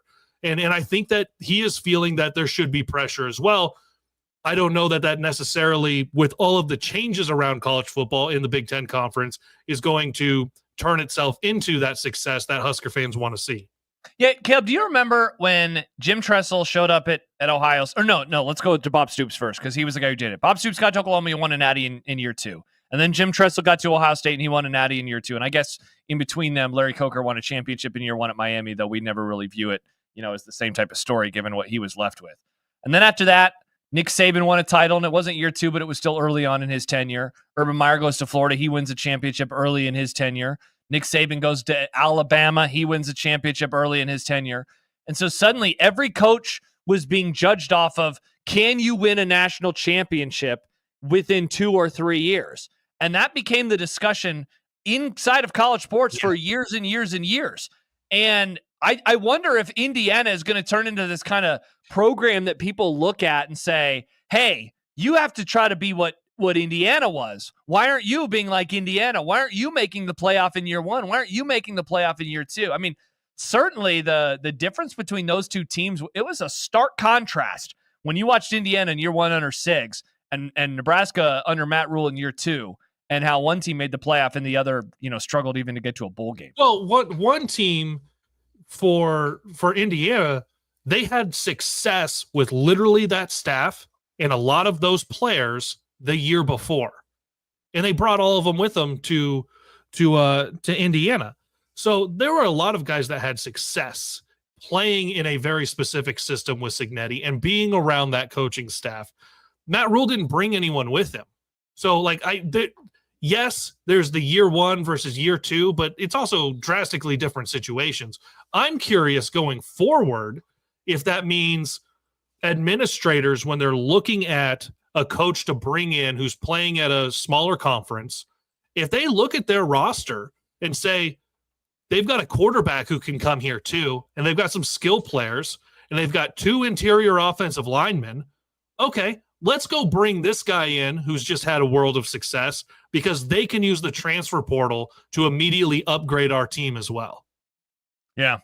Couple comments real fast. Amazing Daniel writes, it's weird how often fans turn out to be right. Not talking about myself, but a lot of people are calling for Satterfield and being told they were wrong. Yeah, and not to say, hey, I was right about Satterfield, but that was a move that I did not like in the moment. And then, I mean, to fire a guy after 2 years is one, and in the end, I guess he's not even fired. He's reassigned. Yes. To reassign a guy after 2 years, I think is one thing. To do so 9 games into year 2, I think shows the urgency, and I think shows that they are not happy with the status quo. And that's a good thing. You can certainly have the discussion of, well, why did you hire him in the first place? I'm happy to do so if people want to, but also dude, he recognized it and he made a move. And too often around here, we have seen coaches, and a lot of us have said, come on, coach, why are you not recognize this? You got to make a move. And they decided not to. I guess not along those lines, but Adam texts in, he goes, yet NU fans are willing to give Hoiberg a 7th year. And the patience with him, and of course it's about expectations, right? Expectations for Husker football, very high. Expectations for Husker basketball, not so high. And I think that type of stuff has showed itself. Well, yeah, but if you look at Hoiberg and you say a 7th year, he also restructured his staff a couple of years ago. So it's not like you've had the same group that's there, and he went through and changed up because they got rid of Abdul Massey. So your recruiting style changes. The offense is still mostly the same, but defensively things operate differently than they did 3 years ago. So yes, it's a 7th year, but also it looks entirely different than it did years 1, 2, and 3 for Hoiberg. Yeah, definitely.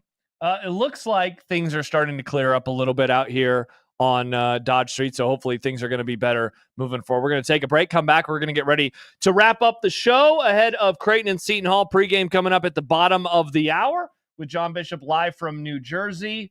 And again, yeah, that looks to me like it's gotten pretty good, and there's like no traffic out there anymore right now. So it's either really good or really bad. Yeah, I don't know. I'm trying to decide if I want to take Dodge. I'm trying to decide. It's going to be a decision for 20 minutes from now, me. We'll see what happens until then. All right, we'll come back, wrap up the show, say goodbye, get you ready for Creighton Hoops next on 1620 The Zone.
Welcome back. Josh Peterson, Nick Grimm. No more Kaleb Henry. Rip. Those who are watching saw that he had dad duty to do. So it'll just be you and me. I like seeing a dad do dad things, you know? We always love seeing dads do dad things. Way to be a good dad. Todd has let us know that Dodge is crawling right now in front of UNO. What is Dodge right now? Lincoln Park in the early 2000s. Nice. Crawling in my skin. Yeah, that's a good song. So I'm guessing the lights are. My guess is they're back on. I'm just guessing. This is me guessing right now. Speculation. This is speculation. This is alleged. My guess is the lights are back on at Dodge, but because of all the issues, it's not like everyone's just like, sweet, now we can drive normally again, because you still have to get through all the other stoplights on Dodge. Have you figured out how you're going to... Are you cautiously subscribing to Dodge to get home tonight? I don't know. I mean, I feel like it's 6 of one half dozen of the other. If I go take Blondo's going to take forever. If I take Dodge, I'm going to have to deal with this. Look, at least I have the dulcet tones of John Bishop pregame to deliver me home, and hell, maybe even the beginning of the game. John plays. John doesn't play Creighton tonight. Creighton plays tonight. Creighton does. John is on the call. That is exactly what is happening. Corey tweets in. Now, Caleb is gone, so Caleb can't respond to this, though he did like the tweet. Caleb, to piggyback on your people willing to give Fred a 7th year because he's changed up a lot, they can also still make back-to-back tourneys for the first time in my life. Yeah, if you were born after 1994, you have never seen them. Nick has never seen Nebraska make 2 tournaments in a row. A second tournament has never hit the building. Nice. Yeah. I can't comprehend it. Like, in my head, I cannot comprehend that a thing that happens. Yeah, and it very well could. Now, I don't think it will, because they have to win tonight, and then I think they have to win over the weekend versus Iowa, a team they've already lost to, and they would have to win tonight on the road, and they just have not been a very consistent basketball team as of late. So not at all. I will not be picking them to win tonight. I don't even know if I'll be picking them to win against Iowa. And there we will go after that. Wow, Patrick, harsh. Caleb's bad takes are gone. Shucks. Wow, Patrick, rude. Just because you disagree with a guy doesn't mean they have bad takes. Unless it's Nick, then Nick's takes are bad. My takes are good sometimes. Very interesting. My Texas A&M take was good. Yeah, very, very interesting. Sparker, this is like the teacher left the classroom, just pure chaos. Yeah, I did feel bad for Caleb. I've had to do the whole double duty thing, and oh man, that's tough sometimes. Oh, John can jump on. Hi, John. John Bishop. What's going on? Oh. Hey, how are you, John? Good. What happened? What'd you do with Caleb? His daughter kept bugging him during the last segment, where he basically wasn't even listening to us. Oh, look at this. John's now joined us in the StreamYard. Get the stupid graphic off John. of there. Did you get the stupid graphic? For the record, I didn't do that. Don't put it on the internet. I'm not saying anything about any basketball game except the one I'm calling. What are you going to say? I don't even know that there is another basketball game happening involving any team from the state of Nebraska. This is the only game that I know of. Yeah. Creighton and Seton Hall that involves any team from the state of Nebraska. Yeah, understandable. How nervous or worried are you about getting home? What's the situation? What's the update?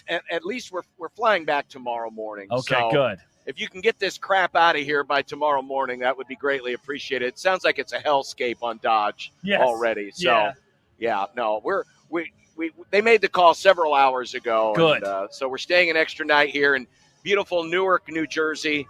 And has anyone ever said that about Newark, New Jersey? Not one single time. Damn, John. No. Well, technically we're not staying in Newark. We're staying just north of here, but we're New We're York? sticking around. Well, here's the important question. New York is east of here. Oh. The most important question, John, is this. Yours. What's the clothes situation? You didn't plan on making it to Wednesday. I cannot imagine that you did. No, I'm good. I'm actually good. Okay. Is Coach Mack letting you borrow one of his shirts? Oh, you can wear his suit to work tomorrow. Fun. Well, he's not. He didn't bring a suit, so. Oh, that's right. He doesn't wear suits anymore. We're good. We're actually good. I did not expect having to stay an extra game, but I always usually bring one extra just in case. Okay. Wow, that's clutch. I'm glad he said that because you were just kind of talking around what your solution was, and you weren't really saying what it was. No. The solution. No, there is no solution. Everything is final. It's a final solution. Whoa. And it's a good one, and we'll be in good shape. I will be there in studio tomorrow. And hopefully Omaha is still there when I arrive. I think we'll be fine. It's probably just going to be cold. I worry about the landing gear for your aeroplane.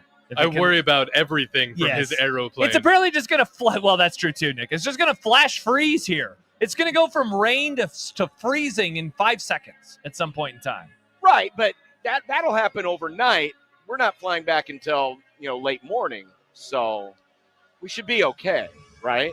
I think so. Isn't it supposed to be sunny tomorrow or something? I think tomorrow is still cloudy. It's the next day, though, that's going to be sunny. This stuff is definitely going to be totally gone within a couple of days, but it's just like we got to get to Saturday now when it's going to be back into the 50s. Can you believe that winter storm Josh Peterson is causing all of this chaos, John, remember last week I said it. You'd have to be an idiot to think the snow is done. Shout out to me. But Josh, your reputation precedes you. Unreal.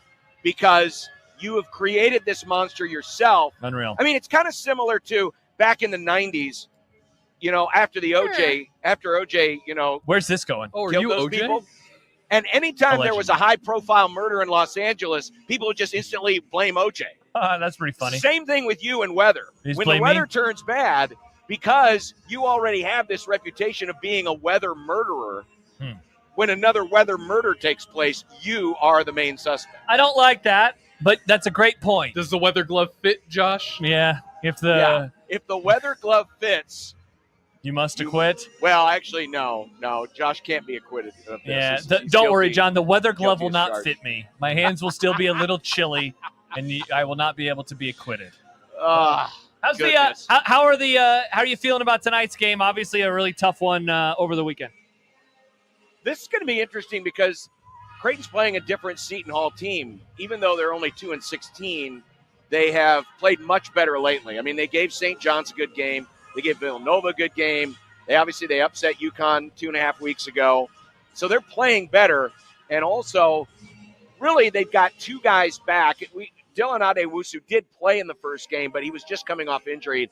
Only played like 14 minutes. But their top scorer, Isaiah Coleman, did not play in the first game. That said, I don't mean to talk up Seton Hall like, they're going to make a run in Madison Square Garden and go to the NCAA tournament, but they are going to be a better team. The real question for me is how these teams will approach this game mentally. Creighton has been pretty good in past years of shaking off really bad losses. Definitely. I mean, you can go back, in the Big East Championship season 2020, they went and got boat raced at St. John's and then came back and won 2 straight, including the win over Seton Hall, won the conference. Obviously earlier this year, got boat raced by Georgetown, and then came back and beat Villanova. So Mac's programs have had a history of getting blown out on a couple of occasions in season and then bouncing back. But how do you approach that mentally? How is this team going to be mentally, because they've been on the road? This is the first time this year that we have been on one of these double dip road trips. Long road trip, yeah. And it's been a longer road trip. And so you wonder how they're going to respond. You wonder what the energy is going to be like in this building. I mean, they don't open up the whole arena anyway. Usually it seats about 10,000. Do they have curtains upstairs? Yeah. They got the curtains upstairs. So typically the only time they open the curtains is like when UConn comes in or something like that. But usually they get between 8,000 and 10,000. I mean, it may be half full tonight, when the students show up. It is senior day, but this has been such an awful season for Seton Hall. So really tonight's going to be about which team is here mentally, the most mentally strong. And, if Creighton is that team, they should win this game, rather comfortably. But if they're not, this is a team that will D you up. They'll turn you over. And we all know, one of Creighton's weaknesses is they can be a little sloppy with the ball. And that's one strength that Seton Hall has. So, certainly this is get it right. Get it right today. Yep. Get it right Saturday. Get yourself in good position to go to New York City. Put yourself in the best position possible in the NCAA tournament, and then let it go from there. Yeah, I'm with you. I think that they're going to respond really well after that performance that they had over the weekend, and I think they'll pick up a win and then travel safely tomorrow. By the way, speaking of traveling safely, Wally Rocket 87 writes, thanks for mentioning the traffic jam. Took Maple West to 90th and avoided the mess. What is causing the traffic jam? The lights at 72nd and Dodge were out. They died. Oh, you know why? Because they figured it's a residential now because they stuck a stinking library there. Unreal. See, this is what happens when you put something that should be in a residential area at the biggest commercial intersection in town. Unreal. That's what happened. The heartbeat of That's Omaha. what happened. John comes and hangs out with us, and he has to rip on our glorious new library that'll be here soon. I love libraries. My mom was a librarian. My It mom just was a doesn't librarian. belong at 72nd and Time. It's a beautiful building. It does seem like, John, I think that it's cleared because, maybe not. Traffic is backed up again. It was backed up, and maybe I'm wrong. I thought it was backed up all the way to here. I think it was backed up 2 miles. It sucked because it was right around 5 o'clock. Right around 5. Not great. Oh, yeah.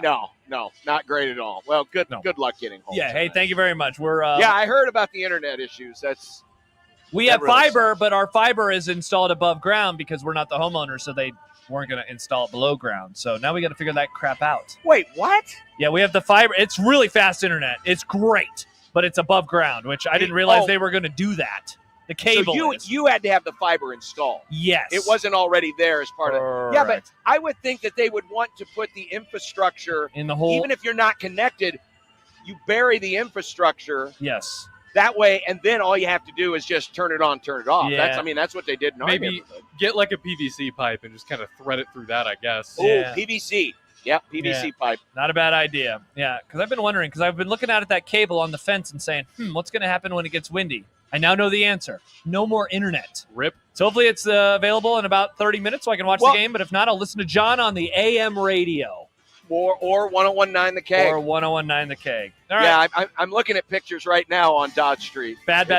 It's bad. Speaking Bad, of bad takes with Steve Sipple tomorrow, who's going to join us at 3:50. Mike Schaefer will be back. John will be here. We'll have dumb debates. Dumb debates and Steve Sipple on the same day. Same day. Oh, it's like a gift from the gods. Thanks to Kaleb Henry for hanging out for a few hours. John, have a great call tonight. We'll be listening in. Well, see you, boys. For Nick, for Kaleb, I'm Josh. Goodbye. Bye.